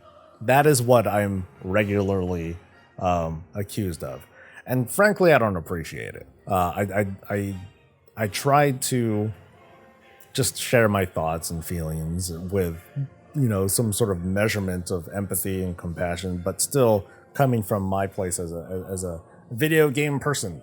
So this is going to be a long coffee and wow. I'll see you later, Jason. I don't cut him any slack, but I move on to possible improvement. Yeah, that's because that's the fun. The fun for me comes from thinking of improvements. At my old job in QA, part of why I got promoted, or part of why I was able to stick around there for so long, was because I would regularly go into like the boss's office. I'd be like, hey, what's up, boss? They'd be like, what's up, Soul?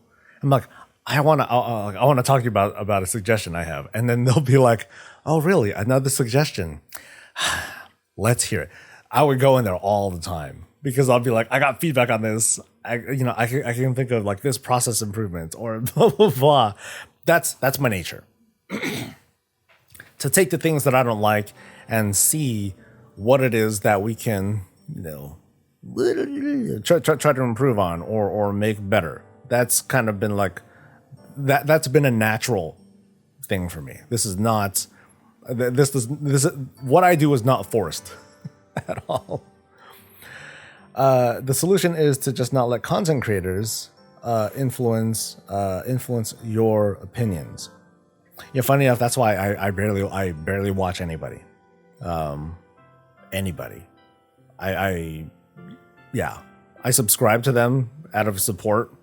But otherwise, I haven't really listened to much of what anyone. Most of what I know about what content creators think about a thing is from you folks. You guys tell me, oh well, such and such says that. But my internal response is usually, I don't care what they think. I care what you think because I'm talking with you. That's usually it for me. Betty follows me because I'm a positive creator. I don't want to surround myself with negative, self-righteous a-holes. Self-righteous. I don't know. I look myself in the mirror and I accuse myself of that too. The with us or against us culture makes me sick. I think what I want to try to do, or what I do try to do, is try to bridge, or create some sort of bridge of discussion between, folks that are upset with a thing and folks that aren't as upset, and try to at least not make groups understand, but just kind of like observe these different sides, these different perspectives that are not my own, and from there see if there's like a cool idea that can come out of it, or like an improvement that can come out of it. Is that Red Dragon a Charizard? OMG, so cute. It is not a Charizard. It is Many Whelps. That's what we named him. His, her, I don't know, gender neutral. Its name is Many Whelps, and it's one of the plushie. It's a wild plushie. Got from BlizzCon a number of years back. Is it a proto Drake? Not a proto Drake whelp, just like a regular, like, Anixia whelp person. Let's see. Put it in the suggestion box with the others and send complaints to yeah. Later on, I would joke with my supervisors, and then I'll be like, oh, did you get that one email about the follow-up to whatever? And then they'll be like, let me check my trash bin. Then we'll get a laugh out of it. But internally, I'll be like, how dare you offend me like that? No, they know I'm cool with it. Like, they know I poke fun of myself with how much I would try to chum it up and talk with them about stuff. I'm one of those folks, not exactly kiss ass to the boss, but someone who tries to, wedge their way in because they otherwise have no social interaction skills, or it's never, hey, let's go out for a drink sometime, or let's do drinks or whatever as a group. It's usually, oh, let me talk about like work stuff. I'm very boring like that. I shared that thought. That's why my dream job is some sort of problem solver at a development team. Hate to burst your bubble, but that is not how it works. There is no, even a game director or whatever, even when you're at a leadership position, there isn't exactly a idea person. Like, you got to get in there. You got to get in like the trenches and all that stuff. You got to do the crap work, the calculations, the things like that. Being a content creator or being a commentator, it's easy. I can imagine. I can easily imagine, like these developers or whoever, any industry, where you're like working your tail off, trying to create something as a team to create something cool that people can enjoy. And then you get some creator with like their 1 million followers and they spend like a minute doing, checking something out and they're like, this is stupid. And that just tanks all that work that you get put into. A while back, there was all sorts of dust up from like Blizzard devs that were allegedly, or I guess they were saying things about like big content creators, and they were complaining basically, and then the community just railed against Blizzard for something like that. Something akin to, how dare you, that's so unprofessional and blah, blah, blah. And then I think to myself, well, that person who was saying this thing, they were calling it like, dog shit or whatever. I'm like, oh yeah, that's great decorum. There's definitely a double standard when it comes to how people should be conducting themselves.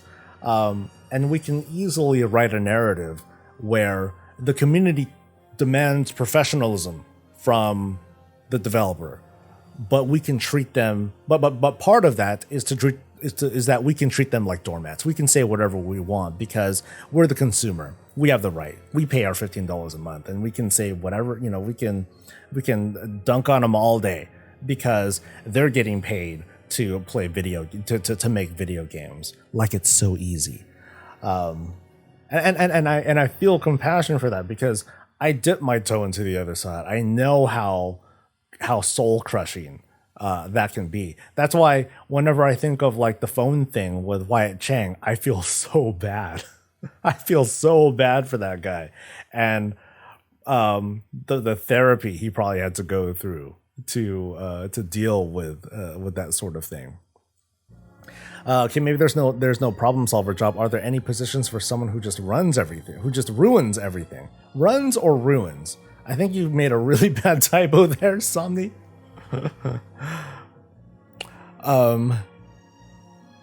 I think what I'm talking about is very much central in class design, and so that's mainly what I would want to do. Then yeah, being a class designer would be like a big part of it, and it depends on, not just talking about World of Warcraft. It really depends on, the studio. A lot of the time, it wouldn't necessarily be, oh, I want to oversee class design, because there are some people who, let's just use class design as an example. There are some people that may just own that class, or they might be like, hey, you're gonna be on priests, rogues, and demon hunters. And you might be thinking to yourself, oh, I don't play a demon hunter. I don't like demon hunters at all. Well, you know what? Too effing bad. You are now going to design new abilities for demon hunters on top of whatever. And so have fun with that, buddy. That creates challenges because, sometimes even among creatives, there's there could be a lack of comfort. You could be outside of your wheelhouse, and that can become like a real challenge. We become a society of rude, entitled people. Even as far back as the 70s and 80s, when I grew up, people were still polite, generally. I think of that old Penny Arcade comic. I think of an old Penny Arcade strip where, you take the internet, you take anonymity, and it unleashes like the worst in people. What we're, and I'd like to think that generally, broadly, people aren't that bad in person. Some people are. We've seen it. It's on the news. But if you take the common internet discourse, sticking with the context of video games, let's stick to that for now. When's the last time that we've seen people rally together and show up at a development studio?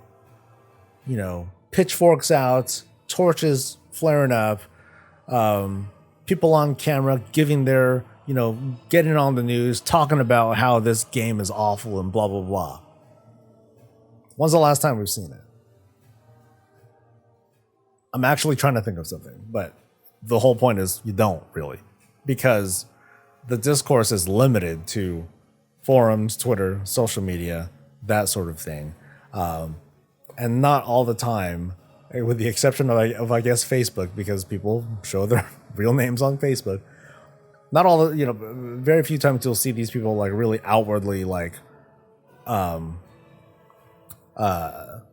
showing their faces or otherwise not making themselves anonymous.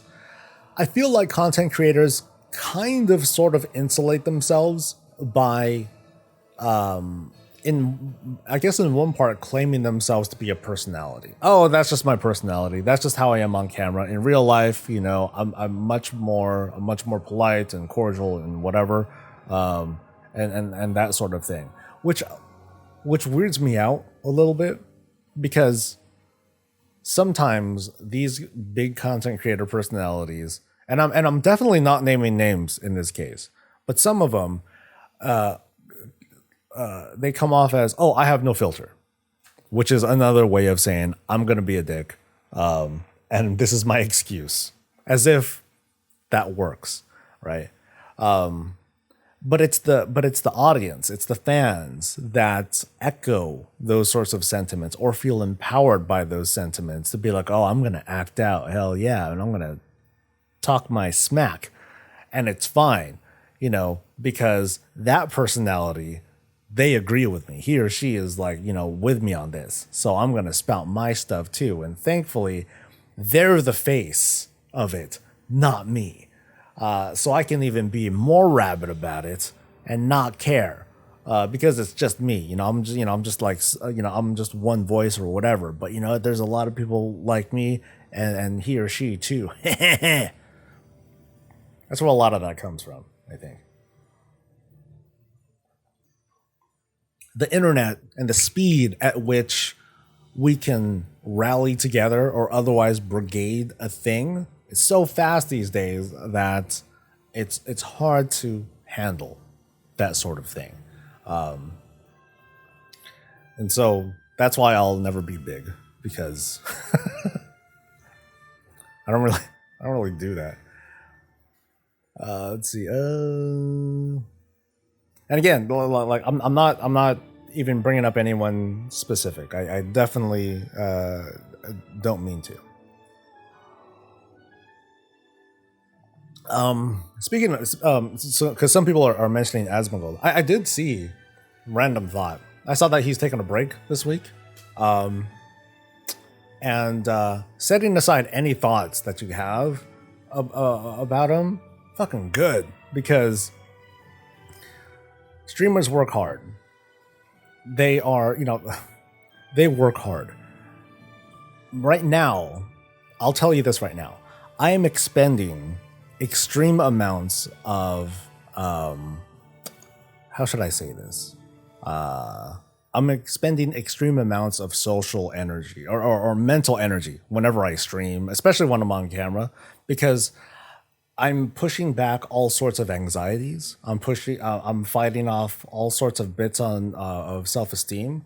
I'll share. Yeah, I'm going to share a lot in the next couple seconds. I'm thinking of my appearance right now, how my tummy's sticking out a little bit, how dirty is this place, the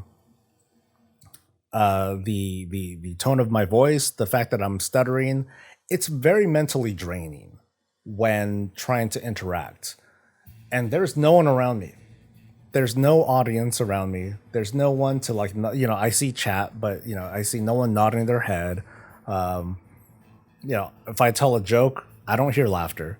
So it's hard. It's mentally, it's really hard to keep up that sort of energy without feeling burnt out. So I don't know what's going on with him. But folks like him, including me and other creators, big and small, going up on stage for a couple hours a day and putting up a kind of front, it's tough, because when the camera turns off and I turn everything off and I'm having my lunch, I'm just staring at a wall, and Dee's like, D will be, we'll have lunch together. D will be like, oh, so how was the stream? I'll be like, oh, it was good. I had a lot of interactions and blah, blah, blah. But I gotta I'm off. I turn everything off because I'm an introvert. It's hard to believe because the front that I put up isn't exactly, a different personality. It's just more like I'm here talking because otherwise I'm super quiet. You put me in a room with a group of people, I'm invisible for the most part. You just don't see me. I'll just stay quiet. I'm sitting, I'm observing, I'm listening, I'm processing things in my head. And then people will be like, hey, Saul, huh? What? Huh? Sorry. And I'll try to put up that front again of being like, hey, engaged and I'm here. And the truth is, I'm usually not here in the moment. I'm usually somewhere in my head. So it's tough. I don't know what I don't know what folks like Asmongold goes through. His problems or what he deals with on his own. But the takeaway is taking those sorts of breaks and working on improving your mental health is super, super, super important. And regardless of how much I might disagree with his tone and candor, you got to get that rest, man. So don't burn yourself out like that. I don't think I'll ever work in the game development industry since I'm half blind. I don't think that is something that should hold you back, Subej. Period. I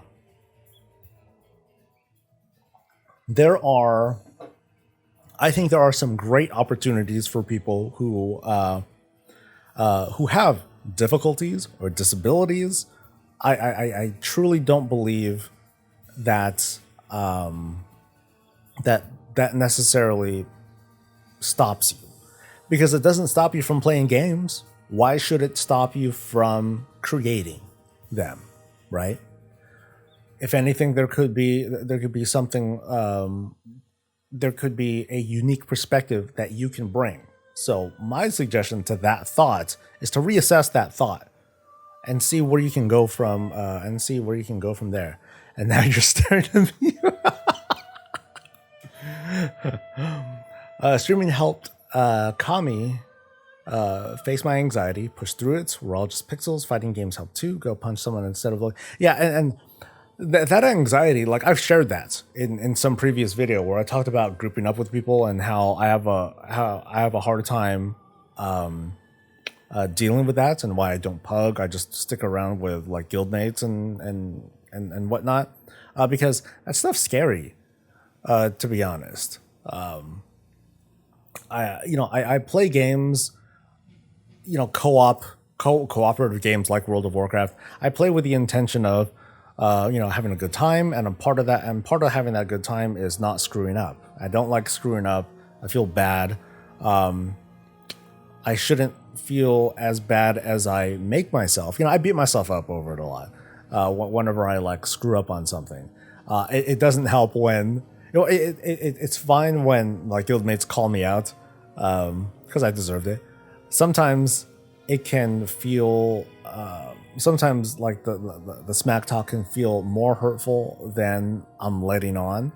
But I just kind of soldier. I just kind of soldier on, because I know at the end of the night, we turn that off. And we just chat and talk and do our thing, and then we can kind of relax from that. In pugs, it's different, because when it's done, usually the group just breaks, and I may never see that person again. And then that person will have an impression of me, and I'm gonna and they're gonna carry that. Now I might never see that person again, but that is, but what I did, left that impression. That's it. That's done. I can't do anything about it anymore. Ugh. So it's a little tough. It's quite obvious that you're an introvert, lol. Some of your reactions tell a lot. Thanks.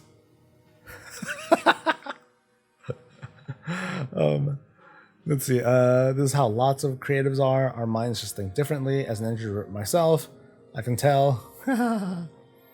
You're appreciated. I've watched for a while and you've flourished. Everyone's human except Elon.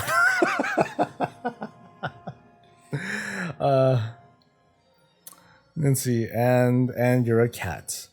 And you're a cat. Hi to folks who have been lurking and all that stuff, by the way. I really appreciate people who have been just hanging out and chatting with me as I've been, again, running the clock and just otherwise just keeping it chill and easy. Yeah, I'll be interested. I'll read these comments on my own later on. Oh, there's a lot of people that commented. Holy crap. Okay, that's more than I thought. Okay, well, we'll see. Yeah, I guess we'll see how those comments go. Was there anything? Let's see. You're 24, and I'm not exactly. You know, I am not. Man, I wish I was 24. And I'm not exactly educated either.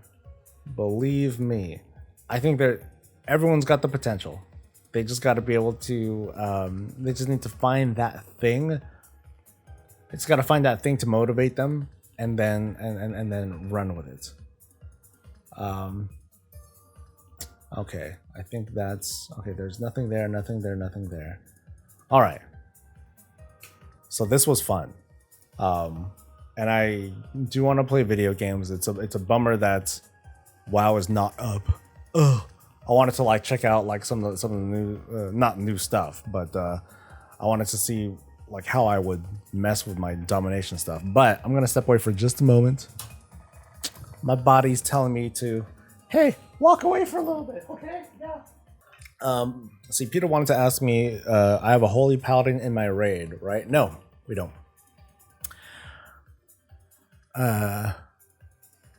So,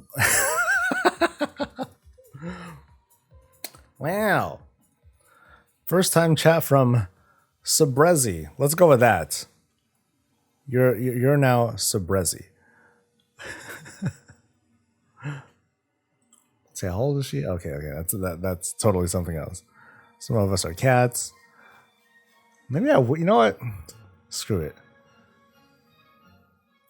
I will read some of this chat stuff.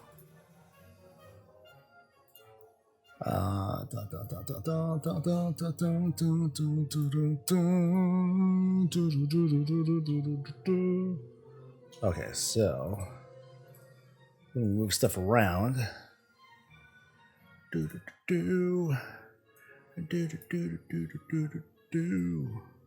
All right, so let's see. Bigger. Okay, this is probably not going to come out right. I'm probably not going to be able to read these comments right, but oh well, whatever. Not a big deal. I'll live. So, so I said I put out a video like a little while ago, a few hours ago, that talked about toxic positivity and what I want to do to improve. And so I'm just gonna read. So I'm gonna like read these comments through for the first time ever. Yeah, these are pretty recent though, so we'll see how this goes. Kaji writes buzzwords. Right. David writes, I never felt that my content was toxic. Well, I'm grateful for that. Although not everyone is in agreement with me. Hero writes, I know it's not the point of the video, but I found it funny that at 6:11, where I said this definition doesn't really hit the mark, when it's the actual definition of toxic positivity, lol. The WoW community loves its buzzwords and is assigning new meaning to pre-existing phrases. I don't think it's necessarily the WoW community. I think the internet just loves to, once it settles on how to redefine something, it sits there. You know, it because the internet moves so god dang fast that I can't keep up. I'm not hip. Things will pass me by. I'll be like, wait, you said what? What does that mean? And I don't quite get that. Daniel writes, my favorite positive toxic hater shill on the interwebs. Much appreciated. Jennifer writes, I'm 53, been playing this game since the beginning. I watch your videos because they are real, not overly positive like a total shill, and not so negative that I just can't stand it. I have just noticed that since around BFA, nearly every WoW YouTuber was putting out videos about how bad the game sucks, almost to the point where I had to ask myself, am I not supposed to be enjoying this game? I like the game enough. Some expansions are better than others. I'm no fan of the borrowed power stuff. I hate that. I think the community, the YouTube in particular, had so much hate I just couldn't watch it anymore. Is the game as good as it was? No. Is it as good as it could be? No. Especially knowing now what many workers are dealing with. I will play the game as it's presented to me. If at any time they give me what I think is garbage, I will stop playing. When this game is shitty, it is still a better game than most things are out there to me. It pisses me off after years of hearing how this game sucks, trying to block out so much hatred, then to be accused of having toxic positivity. It seems more toxic to worry about who is playing what game and if they like that game, and then disagree and go full-blown in rage mode. My husband loves Rust. I think I'm going to accuse him of toxic positivity and shame him. See how that goes? Yeah, this world is nuts. It is nuts. Ain't it, girl? Gosh! Max writes, it's okay to be out of touch with Twitter. In fact, people like me would prefer it. Stay different, stay yourself, stay busy. Well said. Defier writes, if you don't want to encounter toxic positivity or negativity, delete Twitter from your devices. I know this video is WoW related, but personally, I only encountered toxic negativity in WoW Okay, I know this video is WoW related. Personally, I only encountered toxic negativity in WoW and only I think you might mean to say positivity one way or another here. Now, not all players are going to be toxic, but if you have Twitter, it's like you're asking for it. Now, this doesn't take place only on Twitter. It's basically any platform where people have a chance to respond. Like you see it in the YouTube stuff, you see it in Twitter, you see it in forums, you see it on MMO Champion and Wowhead, and pretty much anywhere else where interactions like these take place.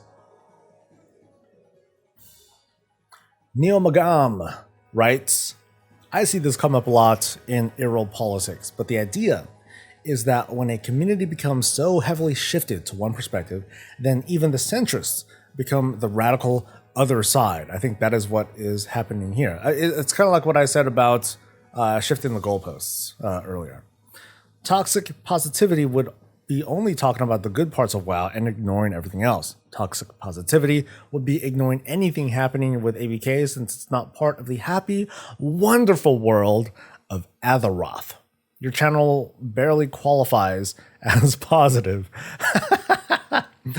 I generally think you still have more negative opinions about WoW than good things to say at this point, but compared to most other content creators, this is radically different. In addition, every other creator that usually stands in this moderate view of the game is off playing a different MMO right now. I'm fairly certain the only creators that have continuously put out WoW content over the last month are you and Bellular, and that's a stark contrast. As in, like, between the tone or the opinions of he and I? Because I don't know what he's been putting out either. I'm glad you bring up this topic, but I know and hope that you're wise enough to realize that this in no way describes you or your channel. Well, this is me trying to self-reflect, so it's me trying. Blame the Google Translator. Oh, I felt so bad. There was one comment that I tried reading. I didn't edit when I was reading through the comments and the Twitter stuff.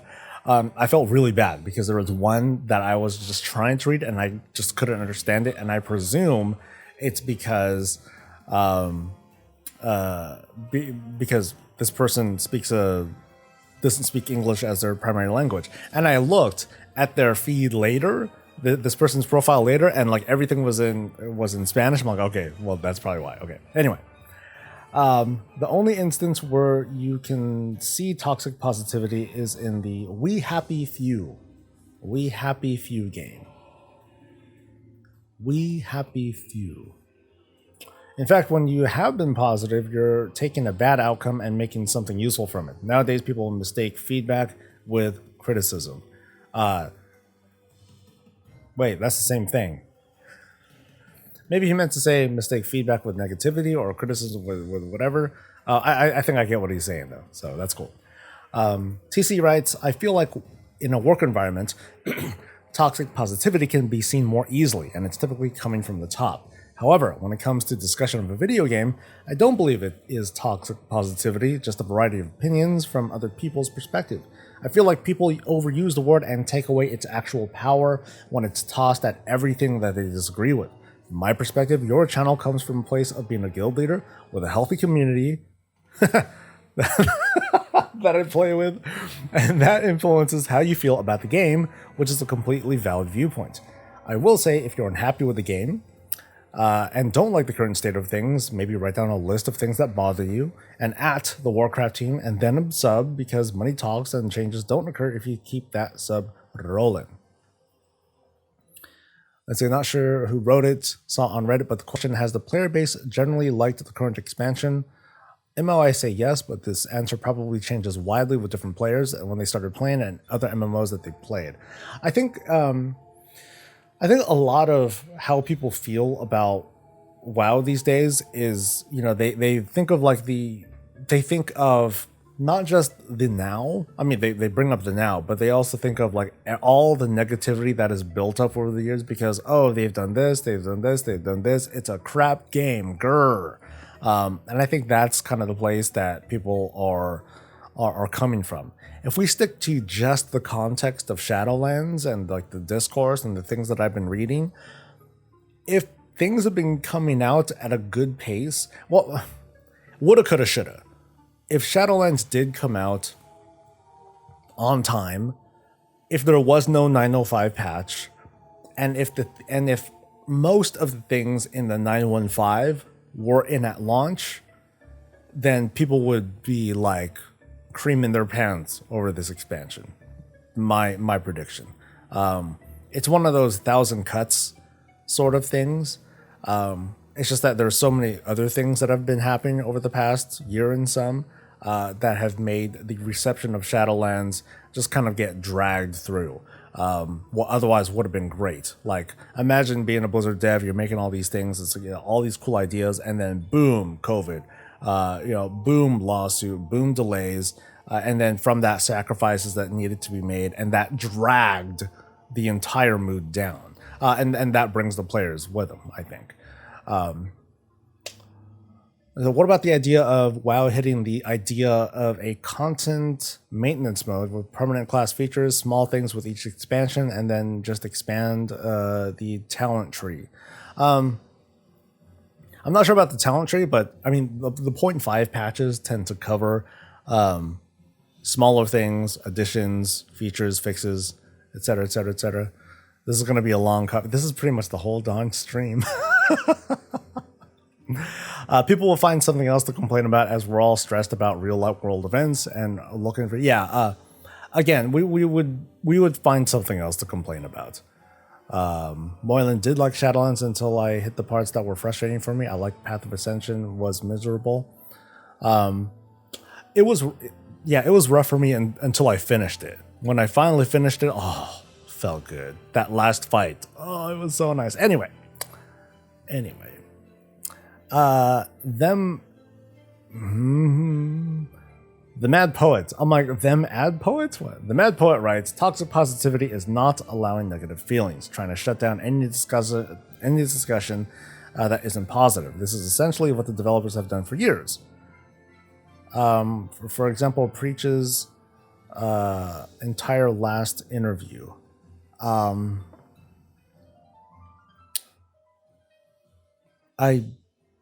I don't remember. Recoil writes, toxic negativity is when I think everything about the game is bad, refusing to acknowledge the few things that might have gone right, and maybe others dislike the game as well because they're feeding off the fire of my hatred. The positivity is when I refuse to discuss the merits of even the mildest criticism of the game because of my loyalty to it. It often takes form of white knighting on the forums. It becomes toxic when the extremely defensive tone includes attacks on the people raising issues. You only dislike this thing because you're a lazy scrub and wants everything handed to you. It's so hard to resist that line, though. I often look at some of the discourse that comes from people.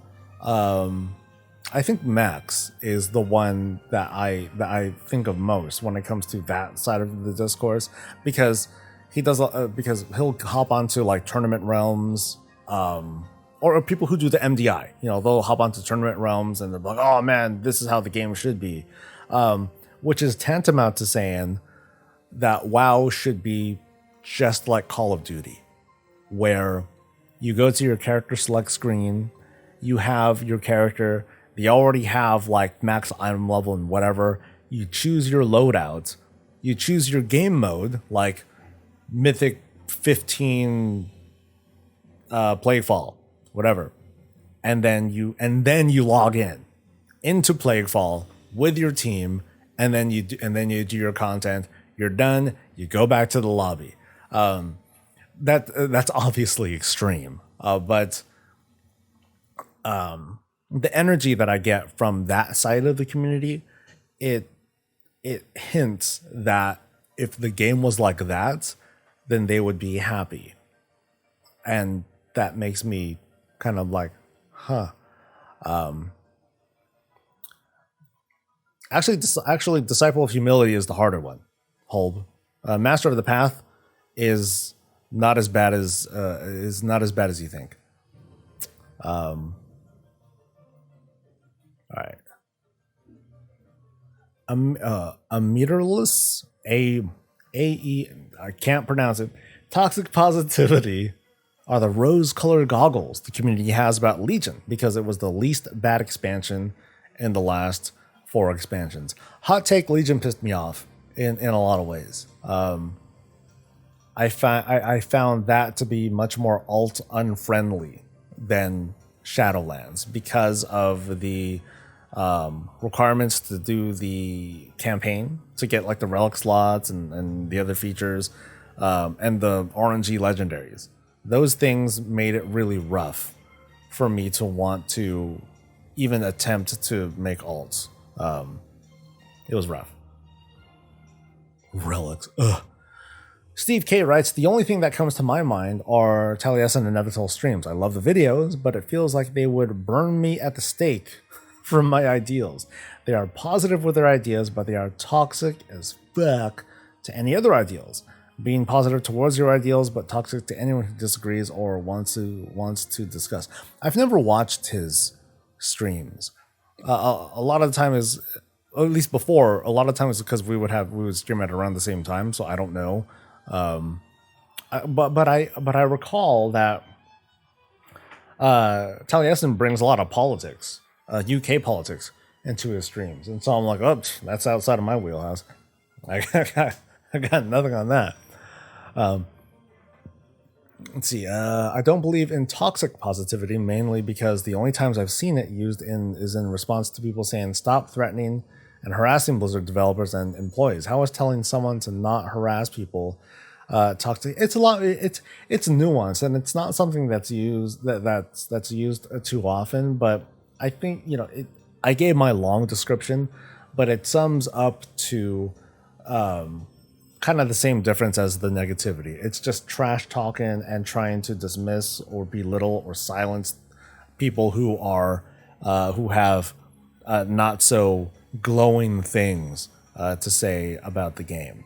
I'd like to say that I don't participate in that, but I get called out on it, and that's what prompted like this whole thing of me trying to reflect and see what I can learn from it. I do wish players would be more conscious about using /1 in the game to complain about the game. Does the overall yes. It's still the most fun. Like I retrospective, I had a lot of fun with Path of Ascension. It made a really good impression. The bugs really messed it up. But then as the bugs were being fixed, then it kind of made up for it, and I'm happy with it. Good evening from Sweden. What's up? Lamnakin. Is that how it's pronounced? Lamnakin. Let's go with that. I'm doing good. I'm surprised that I've just been like talking and chatting with folks like this entire time. This is going to be a long coffee with WoW that I don't think I think at this point, it's so long that I'll get in trouble if I just upload the whole thing as it is. But I might be. I'll get in trouble with Twitch if I upload the whole thing as it is. So I might have to wait until tomorrow to put it out. I'd say UK and US politics, yes. Yeah, I really try to stay away from the politics stuff. Like, I have views. Like, I need to vote, by the way. Crap. There's like a recall election in California for no reason. Yeah, I really try to stay away from those sorts of things because like even like I keep up, but I cannot hold a candle if someone were to like debate me on it. I would not be prepared for it. So that's why I don't. But I have my stances on things. There's a difference between criticism and toxicity. That I think that's definitely a strong takeaway that people have lost over the years or months or you know over the years. You know, I don't feel good about not getting this gear. Blizzard, I would love to have Valor points come back. That's not bad. Or I don't think there's anything wrong with that. But it's the conclusions that people jump to. It's something along the lines of Blizzard, ActiBliz refuses to bring back Valor points and let us be happy getting things because Bobby Kotick wants more time played, and so that's why this is an RNG craft game. Blah blah blah. That's the kind of thing that I tune out. It's hard to listen to that because I'm like, oh, that's so cringe, dude. I get what you mean. You want Valor back, but you know it's hard to want to talk with you because if that's what you're gonna spit back at me, I'm like, I don't want to. I don't want to hear it. I'll get your takeaway and I'll run with that. Oh, thank you for subbing. Oh, much appreciated, dude. Roulette. It's not when you ignore it bad. Your statement acknowledges problems. Tally streams are a different breed than the YouTube videos. That's weird. Not weird, but it's weird because I'll hear about people who are like they act one way on stream and then they act totally different on a rehearsed recording. Like I know I'm different because here I speak slower, I stutter a lot. It's the magic of editing, right? I'm able to edit a lot of that stuff out and sound like I'm talking faster than I actually am. Let's see. I think there's just general opinion toxicity. If you talk about liking it, there will be some trolls that will complain. If you say negative, that's definitely true. And I am very, very much guilty of that too, especially in guild. Because as GM, like I'll hear people, I'll read into personalities. And whenever there's someone that makes a strong assertion or a strong claim, like whether, when it comes to like opinions of the game, I'm like more open to that. But when someone says, God, I can't think of a good example, but it's more like when they're talking about like the actual game mechanics or planning this or doing that, I'll usually step in an effort to kind of quash, to kind of step on their ego a little bit, or put their ego in check a little bit. Like someone will say, it's like, hey guys, we need to get our act together because your guys' DPS isn't doing so great. And then I'll chime in and be like, well, you know what, dude, like your DPS is really good, but it'd probably be a lot better if you would stop hitting the floor. And then people would be like, ooh, so that's where I step in on on that. Doesn't happen often, but sometimes I'll do it. Fatal says that I think he's talking about Taliesin. He loves to bring a lot of American politics into his stream too. Why I unsubbed from him. I don't need those vibes. Yeah, it's rough because American politics are so volatile. It's tough to talk about. People are so passionate about these things. And what sucks is that these days, it feels like in the United States, everything is being politicized. It's not, but it feels like everything is being politicized, like public health and masks and stuff like that. It's turned into something that politicians own, and they are create and it's on them to create the messaging. So like for example, this is the most that I'll get into politics, I promise. There's a recall election for the governor of California in my state, for whatever reason. Doesn't matter right now, and it's not important.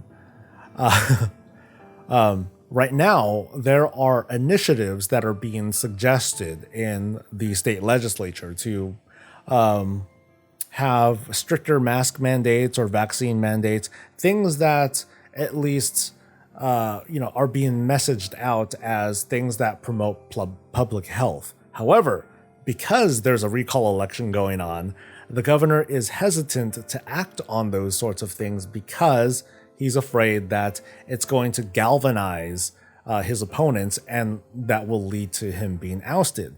And I don't think that's good, because now we're seeing politics interfere with things that might affect public health.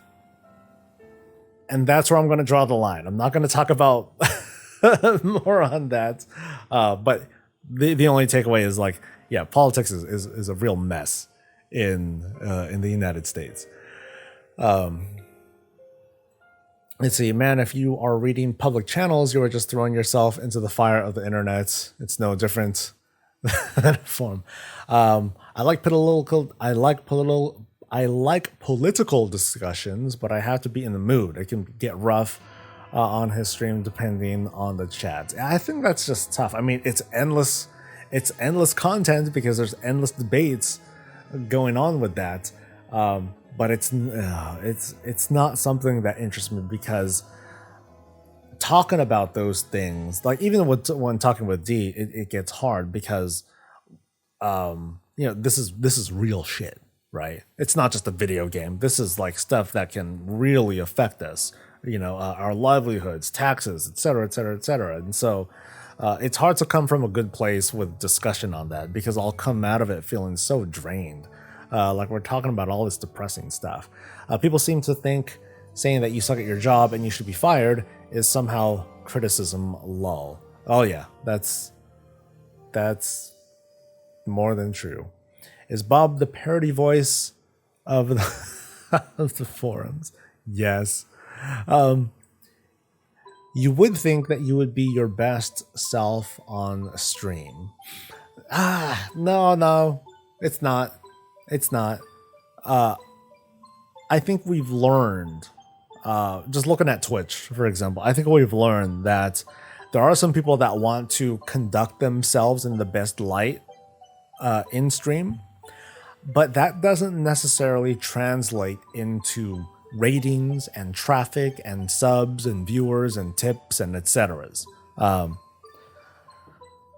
Sometimes at times the doctor disrespects of the world are the ones that are going to that are going to thrive, and unfortunately sometimes that can send mixed messages in terms of being a role model, being an influencer, and how that can alter the culture of people that view that sort of thing. I've been told California's recalls are just par for the course. It happens whenever people get mad at the state governor one way or another. Kind of. Kind of. So basically, public health is less important than his career. Well, if that goes on, there won't be any constituents left. Lol. Yeah, that's what makes it tough, because I think I'll just leave it at that. The public channels comment was in regards to general and trade chats, but still the same things you said are still in it. Politics are my blood sports, but I do come here to avoid them. Great. Like if Soul became a V. Oh God, I have no intention to become a VTuber. Joe Gray writes, "You are far from toxic positivity. You are just positive, which doesn't which doesn't honestly make sense unless you're playing Skyrim and using a poison to take out Alduin or something. Yeah, because I've played Skyrim. The most I've played in Skyrim is to get to Whitehall. You know, that big town? I guess it's a big town. And then I would stop and I would spawn dragons all over the place using the console commands, and I would just watch the townspeople fight the dragons. That's it. That's that's Skyrim to me. I know nothing else of it. Anyway, and I don't even know about positive all the time. Usually it's analytical and aren't willing to put anyone on the cross. You call out what exists, talk about ways to improve, mention what all frames of thought are, and give your opinions. You're allowed to feel an opinion and speak of it, even with an agenda. You don't do it to invoke others, and when you do, it's more of a deliberate, clear, and open call to action. That is not toxic. It's called being human and using your platform, using your platform to influence thought. OMG, Skyrim has the best player housing I've ever seen. As in, you just clear out a house and then you fill it with your stuff. To me, I actually enjoy Fallout 76's housing. I enjoy that a lot. There's like some really, really inventive stuff out there. I'd say look into that for some crazy stuff. It's too bad that they only allow I think 5 or 6 people onto a given realm.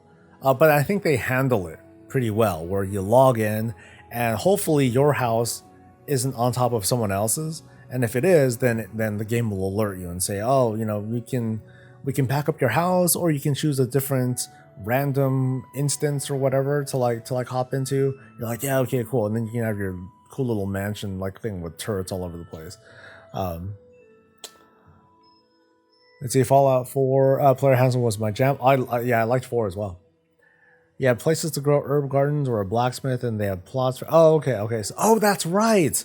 I do remember that there was a Hearthfall or Hearth something. That's right. There was an expansion to Skyrim that was specific to player housing. That's right. I'm telling you, dude. Whitehall, dragons all over the place. Dudes that spawn little fire guys. That's all I did. That's totally all I did. Kai Brown writes, like how racist or sexist managers tell you didn't experience assault, an attack, a hate action, or a breach of company policy, but then you spend 2 seconds extra drinking your water and they're having you sign final warning paperwork. It's all good so long as we don't treat people fairly is how I see toxic. Didn't quite get it. Dave Wrestler writes, just shut down game and be done with it. The purge will fix stupid. Okay. Sakura Shadow. Oh, that triggers me a little bit. I'll just say Sasura. Or maybe, I guess Sakura Shadow was taken. I have friends who are still playing, and I still have lots to do with old content, so I still love playing the game. Seeing the recent changes have made it better as well. Trust me, I get a lot of negative people saying just go to Final Fantasy XIV. Well, I tried and liked the story, but I didn't really like the human races. I like playing humanoids or beast races. I'm also so tired that it is the only game people throw in your face. GW 2 and ESO could use the love as well. I don't know. I think I tried Guild Wars 2 and then was like, meh, and then stopped immediately or something like that. No, it was the first Guild Wars that I was just like, I'm not really into it.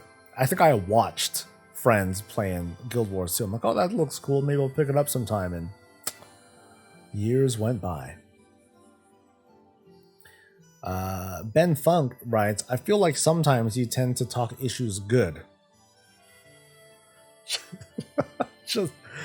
I feel like sometimes you tend to talk issues good, just like TNE. One can praise for good things, but have to speak critically too. Just my feels. Sorry, I had to RP that for a second. Vile Disturbance reply, try thinking for a change. Think of the possibility that someone might not agree with your stance on a subject. Someone might think of something as negative. Someone might even think positively about something you think negatively about. That's a lot of thinking. Mark writes, I think of you as balanced, even-toned, and fair. Never toxic. And there are plenty of examples of a creator who are on the toxic side of the spectrum, and there are reasons, of course, but the more it goes, the more I feel the developers can't win.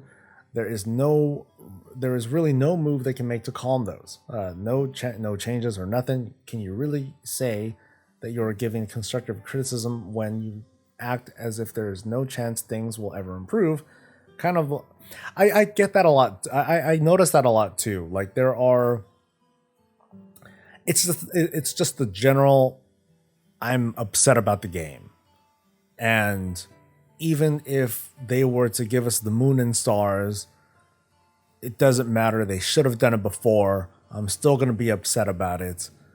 And it's hard to agree with that sort of sentiment, because if things aren't in a good spot right now, and they should have been before, what is the developer response supposed to be? That's what I would ask that kind of commenter.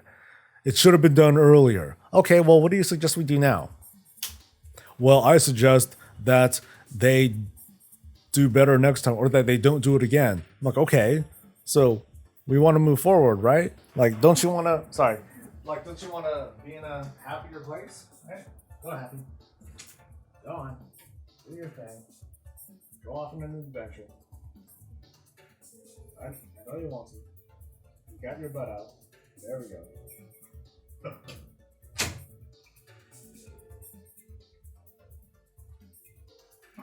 She's an old funny girl. I feel bad because earlier this morning, like she was going down the stairs, then had like a bit of a slip, and then she just like plop, and I'm like, oh puppy, oh no. Yeah, she's kind of winding down. You know what I mean? The grammar in some of these comments kills me. I know it's not important, but it just bothers me for some reason. Not everyone speaks English as their primary language. Not everyone, not everyone has the same. Not everyone does good. I was talking to the puppy. It was the puppy. Anyway. I think I read that. If you want to practice toxic stoicism, or maybe toxic Taoism. Okay. Nick Rice writes. Wow, that's a tongue twister. Nick Rice writes. Anyway, toxic positivity, I would explain, as people not engaging with the reality of a situation via positivity. League of Legends, KDA is 1050, and now a 4v. That's a weird analogy. With WoW, what is it? With WoW, it can be all the bad news coming out, and people want to hyper focus on 915 and ignore all the bad news, or how Blizzard literally ignored player feedback for a year. Here we go. Look, Blizzard didn't come out with content for 10 months, didn't fix any of the problems in Tell Me Matter, but they're listening now, right? Blizzard has learned that they won't make the same mistake, and they will listen to their customers now because they learned their lesson and showing their actions in 915. Let's look forward and have fun with what's coming. What's coming instead of looking at how Blizzard has treated its customer base. It's hard to forget that, though. Oh no, and it's hard to forget. I know that people are like, "Oh, I'm not going to forgive Blizzard now just for that." But I also wondered to myself, why is this still in your? I wondered to myself, does this still get to some people's radar? Like, why are they still paying attention? If you moved on, or maybe you haven't. Another example, it can be the cash out between WoW and 14. Look at how many items 14 has. Isn't the WoW shop so much better? Blizzard cash shop is great compared to that, ignoring the fact that most people agree that the cash shop is bad, but also being disingenuous that most of the items in 14 were attainable through the game, while the WoW items were never obtainable through the game itself. This is my take on toxic positivity. Actually, I don't get it. I'll see you later, Peter. Yeah, I don't quite get it. I don't know what he's. I don't know what he's trying to say here. I mean, I've given my hot takes on the shop stuff. Chris Lane writes, toxic positivity and negativity are very similar in my mind. They are both cases of someone with one particular viewpoint or opinion, either denying or insulting the opposite's opinions. Yes, I think I'm on board so far. Both views can be equally correct since everyone interacts with the world in their own way. Toxicity occurs when people argue over which is more correct. Related to the world of Warcraft and the current situation, people on both sides have to understand that there are different opinions and accept that. The toxicity happens when one side wants everything their own way and tries to discredit or put down opposing opinions. It is interesting after looking at the tweets how biased some of the responses were. Now that I watched your conclusion, I would say as a creator, Soul, that it's good to separate things into two categories, possibly. There are cases when reporting news and just what's going on in the community where it's best to be neutral and respect both sides' viewpoints. However, I would say that you should be allowed to have videos or segments where you can express your own personal opinions, and if you openly state that it's your opinion while not putting down others, then you shouldn't have to worry about naysayers. I may personally disagree with people that player housing is a need to have. Oh, no, I'm done. No, sorry.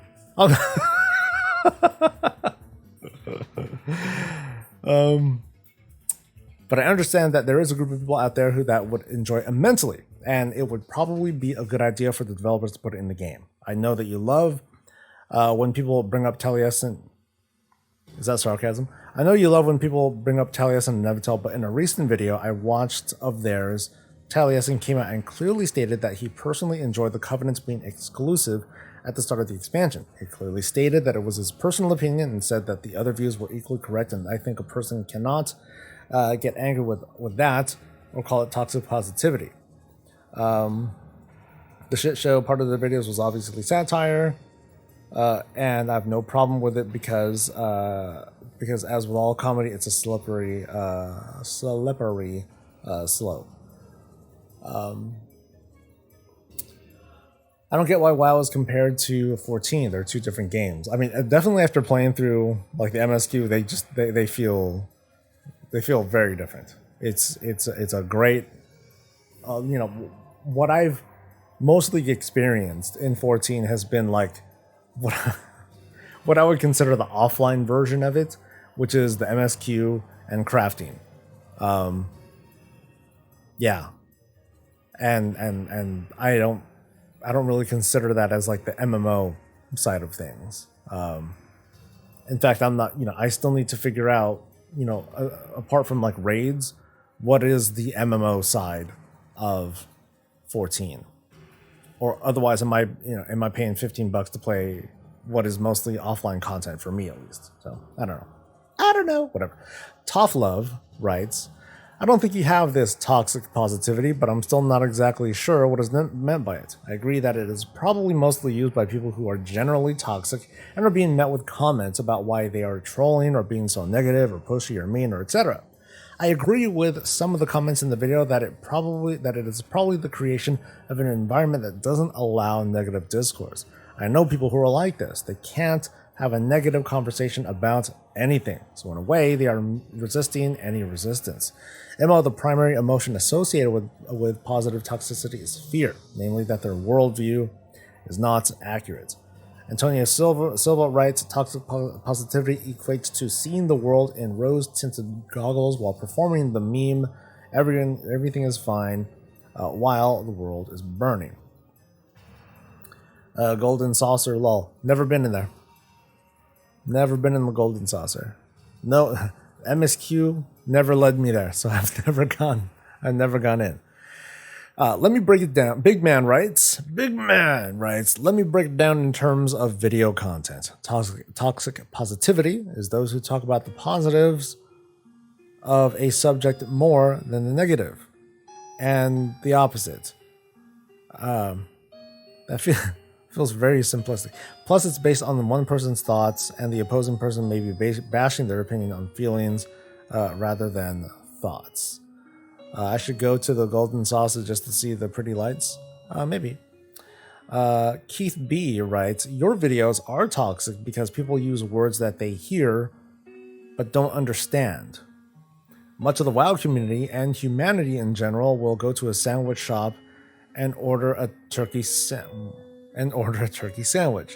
If they don't like the turkey sandwich, instead of getting something different next time or go to a different shop, God, I hate analogies. They feel the need to go to Yelp or other sites and complain that the sandwich shop is horrible and how it used to be good to eat. Someone else goes to the shop and posts they had the sandwich and it was fine, because society is in a place where if person A doesn't agree with person B, they both view the other as toxic, shill, etc. Social media has given everyone a voice. People need to just shut up and live their life, not have an opinion about everything, particularly when they don't eat turkey sandwiches.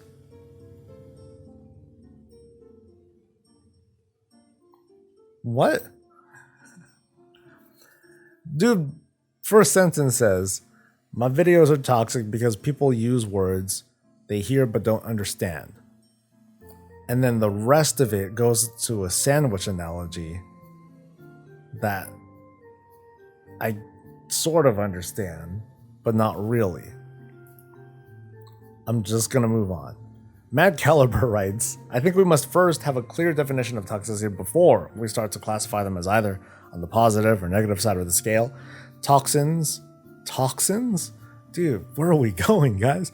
Toxins circulate through the body before being filtered by kidneys or other organs. Having too much of them is when it becomes a problem. Now let's apply this to the WoW community. The community being the body in which the toxins or strong opinions circulates.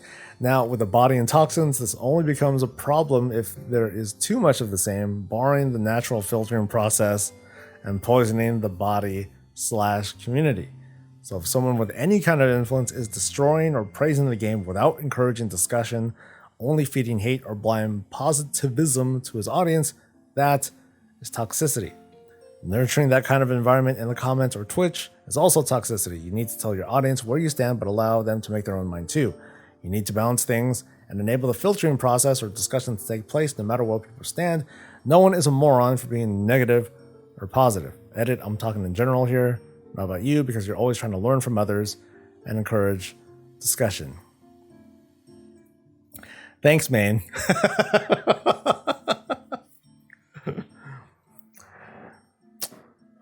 Comments, baby.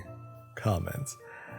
Merit Raw the 19th, right? That's 10, 11, no, 10, X is 10, X, Merit Raw 19. Okay, toxic positivity is just toxic negativity in disguise. It's the passive aggressive form of negativity. You know, that's not a bad take.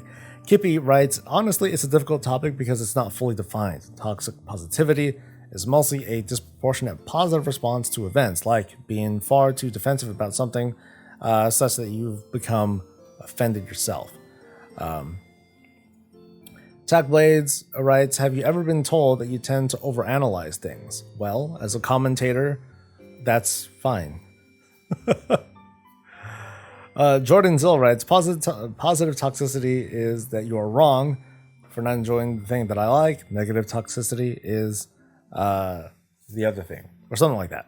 Basically, it comes down to people being upset that others don't share their same opinion. And yeah, there we go. That's good. That's a good one. Toxic positivity to me is like the dog in the this is fine meme, I guess. Nauseatingly hopeful despite the evidence. Do the same as on copium. I'll never get it. I love when I pronounced Talizin and the Vittle when I pronounce their names. Sneaky Little Breezy. What? Talizin and the Vittle. Whatever.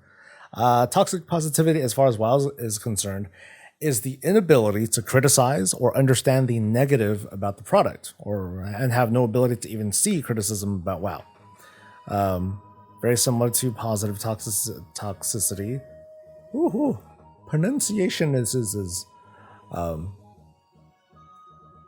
Ben Shakshaw writes, toxic positivity has no universal meaning. Both words only contain meaning set by the personal opinions of the person who's using it. What you view as toxic and positive or negative may vary to other people. Your total responses prove that. Even if you were to set the defining parameters for toxic within the context of the world of Warcraft, you then encounter negative and positive, the total personal opinion. Again, though, what I said is a personal opinion that you may not agree with. Fun. Not sure, Address of Draki writes, not sure how general MMO toxic positivity can be applied in WoW. Okay. 1010 Bits writes, my eldest kid had a friend break up with her because he said she was too positive, too cheery, too optimistic, and too happy. The phrase is normally stop harassing my buzz, and the only thing I can ask about her ex-friend is that they use the phrase stop buzzing my harsh, it's weird. How do you put down someone how do you break up with a friend because they're too positive? What's wrong with that? Right? I mean, there are people who I've known that, they have a certain energy and optimism that clashes with my own, because I'm usually like, I tend to be more grounded or even jaded about stuff. I don't know if he's in chat. I don't think he watches Twitch, but there's a guy in our guild, Yasuke, who's like, we get a boss kill, and he was eating, and he might be eating the floor for like 50% of the fight, maybe even more. And then when he's done, he's like, "Oh man, that was awesome! That was so epic!" and blah blah blah. And a bunch of us who are like grizzled and jaded with the game, we're like, "Why are you excited, man? We barely got through this. Blah blah blah. It's just another routine kill." And he's like, "No, but it's still awesome." And he's right. It was. Those are awesome. And I admit that I do miss having that same sort of energy that maybe we once had, where we were like excited and starry-eyed and stuff, and now it's just like, oh, hey guys, we did it, yay. My guild tends to, whenever we feel tired or anything, we have that sort of energy. It's hilarious, but it's also kind of depressing if you're looking at it from the outside. You're like, oh wow, these people are clearly happy. Gen 1 writes, MO toxic positivity is the new woke phrase. There's a lot of overused phrasing. I'm not sure if toxic positivity has entered that realm yet. I hope it never does, but we'll see. City Walk Plays writes, in my opinion, it's another made-up catchphrase, huh? We're just talking about that. That means nothing, yet it is supposed to imply something. It's normally used by those not wanting to actually have a conversation, but instead ride a moral high horse. I throw it in the same category as the term elitism that gets thrown around all the time by players in WoW. Oh, you do the harder type of content and don't interact with the casual player base, you elitists. Captain the Dog writes, I think sometimes you can be toxic to the people who are not alcoholics. However, I love your content and I show up for it. Heart, uwu. Holy Top TV writes, what did the martini say when someone put a toothpick in it? It hurts, but I'll live. But I'll live.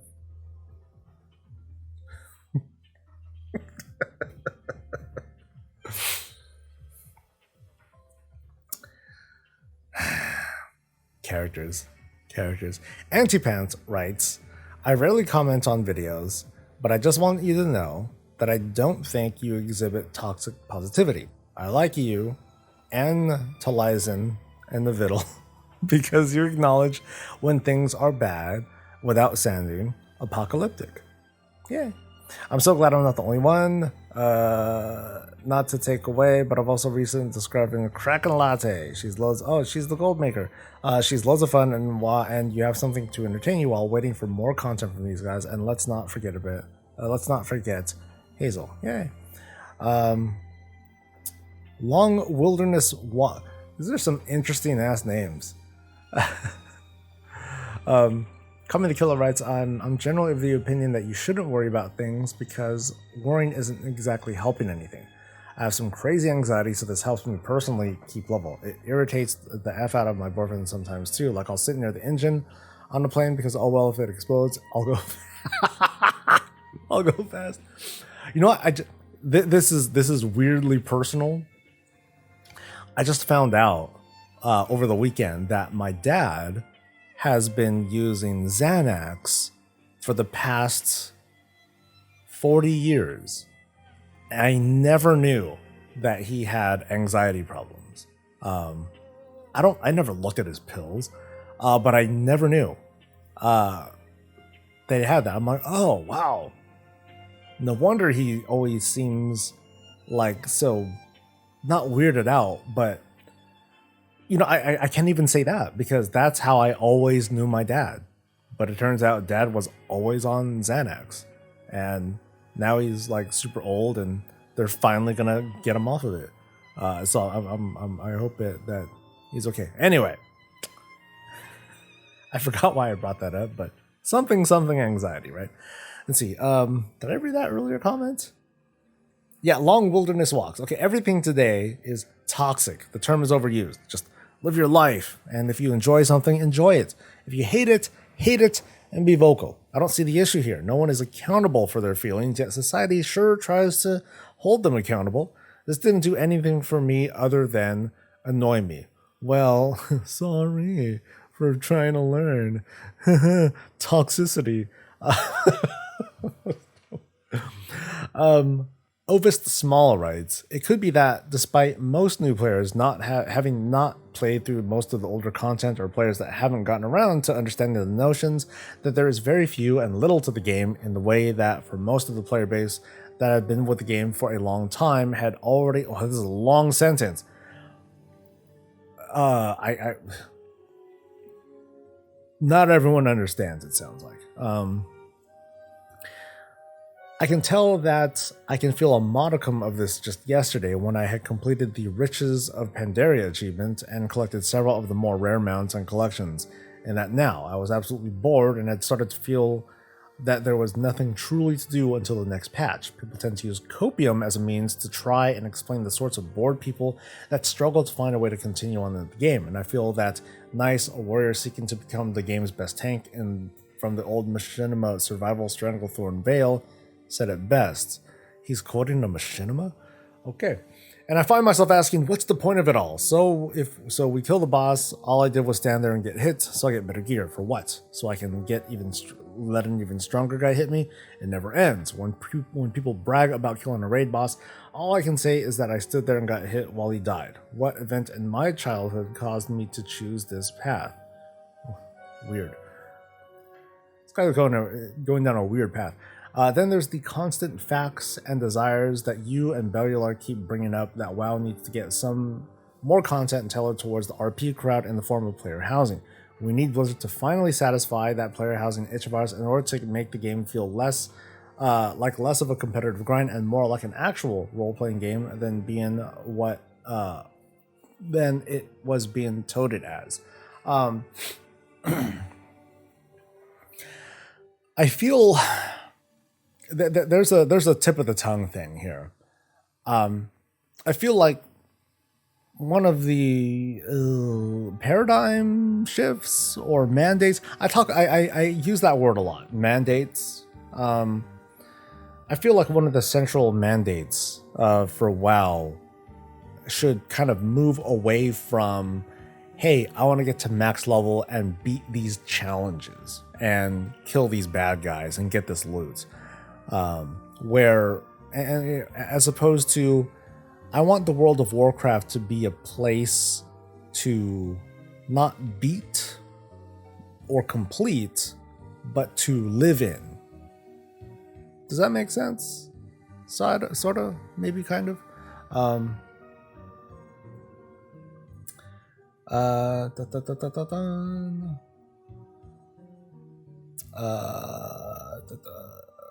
Sorry, I'm trying to read the chat here. The only thing that irks me about Taliesin and Nevital is when Taliesin refuses to even read WoW's Islander accent, but he won't make a fuss over the other ones. Like, dude, it's fine.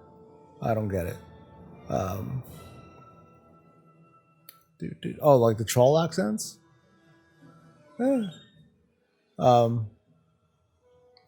Why do we need endgame content in a game that never ends? That's actually kind of poignant, Dragon. That's a pretty good one. Menergy writes, I'd say toxic positivity would be something like ignoring the problems of something like a game, even if you do think it's a problem, talking about it like it's a good thing, just to make that seem better than it is. That's an awful comment, man. God, what kind of commenter is this? Regal Giant writes, people are just not into long discussions on things. Neither am I. So a lot of the time it's dismissive regurgitation of memes. I love memes. I'm not fond of memes. I use them sparingly. Very, very sparingly.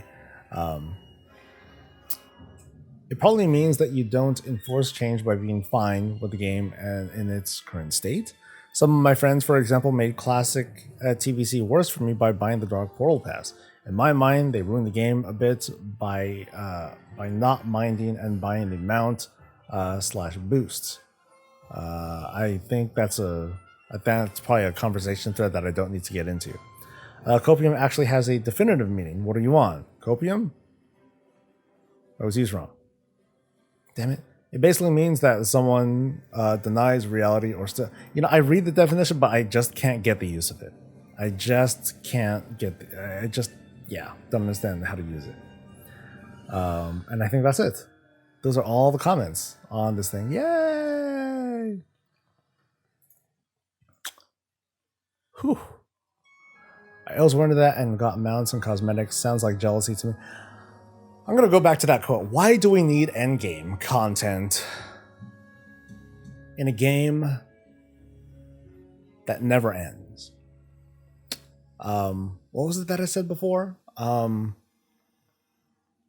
That WoW needs to shift from a game that we need to beat or a game where we need to complete. No. Yeah. A game that we need to kill or collect everything or whatever, and just be a... Actually, I'll take the negative. I'll take the negative part of it out. Do I understand the clown makeup meme? No, I don't. I look at that too. I'm like, what are they doing? Why is he dressing like a clown? I don't get it. Anyway, I want WoW's direction to shift gears a little bit to become, to become a game that I want to live in. I could probably make something out of that. The new WoW mandate. Let's make WoW a game that people want to live in.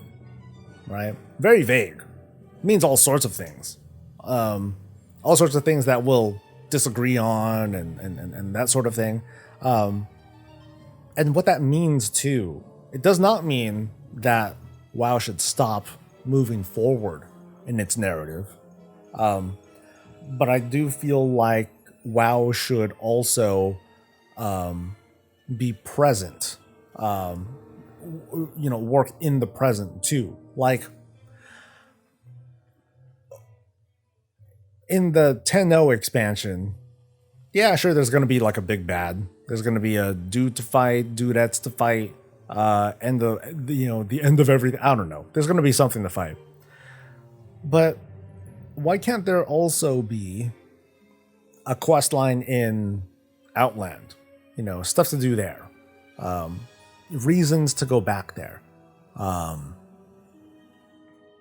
Imagine if there was a plot point where Outland it's not falling apart, but parts of it are like deteriorating, or maybe as certain parts of the zone are being affected, something with the ethereals / brokers, maybe something can happen in Netherstorm. Why can't more stories go back to like other areas? Not just a one-time quest, but actually like, patch content, boom, Netherstorm. Oh, well, shit, I didn't expect to come back here after like over 10 years, but hey, here we are. I think that'd be cool. But on top of that, there would be, think of patch 8.2, right? Nazjatar was the forward-moving story that brought the main story of BFA along. Mechagon was what I would consider a separate experience. Mechagon could have been plopped in anywhere in the patch content. It could have been 8.0, 8.1, 8.2, 8.3, and it would have made narrative sense because it was largely like separated. I think we need more of that. I think we need more, something more to bring us back to, not just not just like the new zones or whatever, but something to just take us to bumfuck wherever, somewhere random. Our realms up? No. Like in the cinematic where Sarfet, yeah, something like that, but then a little bit more meaty. So I'm thinking of Mechagon. If we were thinking of like a Mechagon 2.0, something like that, yeah, take us there for some side content, cool stuff, that sort of thing. Good idea. That would work, as I think that's actually happening in the lore. If they'd let me multi-box again, I would come back. Gold Naked one's fun. The lore now is just cringe. Funny enough, lore got me in, the lore and the story is what got me into the World of Warcraft at first, because, I played through the RTS and was like, hey, cool. It's a Warcraft game, and someone's inviting me to the beta. Sure, I'll go.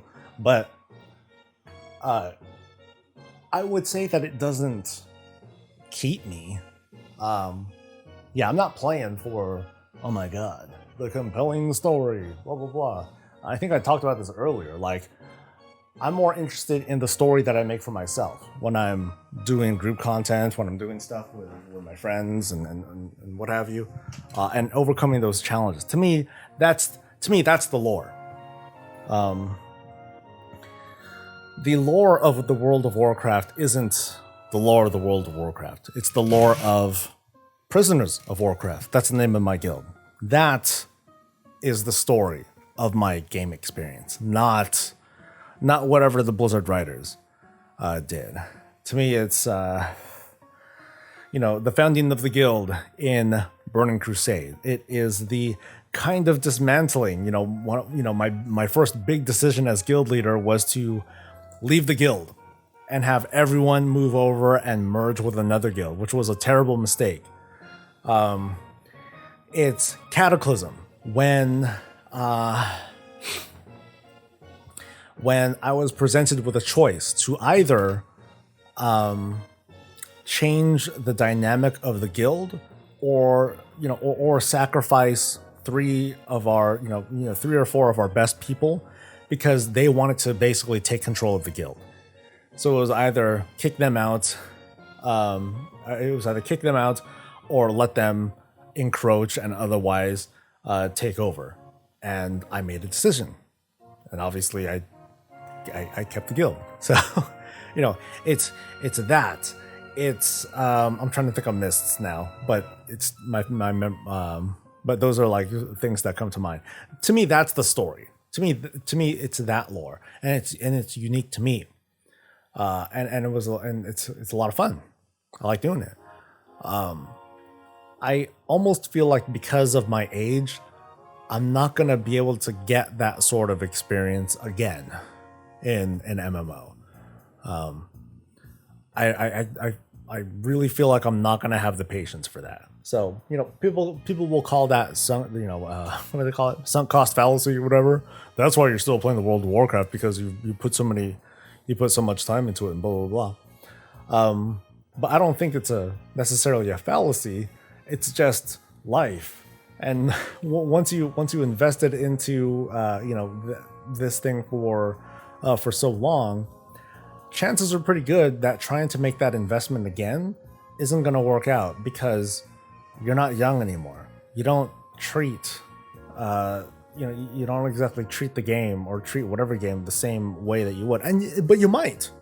You might be able to have lightning strike twice. But I don't know about other games. I haven't really looked into it. But one of the big things that have helped the guild stay alive in World of Warcraft has been with flux rating. That's been a godsend. If I tried to really jump into another game with people as a group, I would be anxious all the time because I'd be like, oh, we can only bring like this many people in. Fuck. I already have a hard time with that in doing dungeon groups, with 5 people. And throughout my WoW career, up until the end of MoP, when flux rating came in, every week I would have that feeling of we're too short on people, or even worse, we have too many people, and I've got to decide who's going to come this week and who's not, based on whatever. And sometimes I'd have to make hard decisions, and because of that would affect people's mood. And because of the way that I am, I would feel that pressure, and I really wouldn't like it. So, do I want to go through that again? You're gonna have to find me a game where that's not a thing, because it's more than what I want to handle, especially for the kind of team that I field. Like, if I was like a top end mythic person, whatever, then obviously I would deal with that, trying to wrangle 20 people plus a bench, and my mindset would just be different. Then I'd be, mentally I'd be okay with, okay, you're gonna be out, blah blah blah, because last week you didn't do so great, and I would make those kinds of hard decisions with less guilt because I got to look out for the team and we need to like win. But that's not me. I want to. You showed up. Let's go. You ate the floor for 90% of the fight. Cool. Whatever you did, you got us that kill. Let's go. And of course, if we're hitting a wall and I got to make decisions, then of course I'm going to make decisions. But that flux rating is just like the best. Even Menergy agrees with me. Servers are getting close. Yeah, well, I'm gonna have lunch soon, so that's a thing. The way I see it is that we become the stuff of the lore that we hear and read about. As the heroes of old fell, we stepped into the limelight and rose, and now we fight beside those lore legends and stand where they fell. I mean, I have no contest. I'm not going to contest that. Oh, the lore shouldn't matter. What matters more is whatever the hell it was I was just spouting. No, that's not what I'm. That's hardly what I'm saying. I'm just sharing, right? But oh well. We benched people this week and got AOTC and finally killed Mythic Eye. Even a bonus. Mythic 9 kill. Nice. Congrats. Yay. I'm considering, like, if we have enough people, maybe we can do like a mythic boss or something. Just so we can get like some extra gear from Terragru or whoever. We just need to see if we have like all the people that we need. I believe this week we finally are retiring normal mode, except for people who still want like the last 2 bosses for maybe the bow or whatever other goodies that might drop from it. But that's about it. Like, I feel like we've been going a little slow transitioning to heroic. So that's the plan. That's a terrible idea. I love it. Yeah, that's what we do. So bring your A game, main. Wow, this was a show. Holy cow. We've talked the entire time. Or I've talked the entire time. Yeah, I mean, gold making has still been okay for me. Laser beam. I haven't had I felt the struggle at when with the sub dip. I know like some people are saying, "Oh, there's 50% fewer subs and blah blah blah." I don't give a shit. But I definitely have felt it in the market a little bit. Like one, there are somewhat fewer people on, but also the market, the people who sell stuff, no, they're still around. They're still making, they're still hustling. They're still competing for that money. But I've still been okay. Gliders and glyphs, baby. Gliders and glyphs. So you know what? I think, to be honest, I think I'm getting really worn out. So I'm probably gonna end today's show a little early instead of trying to like flounder and meander on and try to figure out, trying to figure out what to talk about. But today was one of the most fun shows that I've done. This is a really long coffee with me, Soul, whatever. So I'm probably not going to put this thing out until like tonight, tomorrow, or something like that. It's going to be a while, but this was a lot of fun to do. I hope that, I hope people can put up with the VOD. I'm really sorry, guys. I blame WoW, all right? It's WoW's fault because the servers never came up, all right? There we go. It's all their fault. But anyway, I want to thank you guys again for joining me. This was a fantastic show. The most that I've had, like just plainly, people just showing up. So I appreciate it. Don't forget to follow so that way we can all just kind of hang out and have a good time together and talk smack and talk up what's good too. And have a great rest of the day. Until then, though, stay safe, stay healthy, and as always, 69, stay breezy.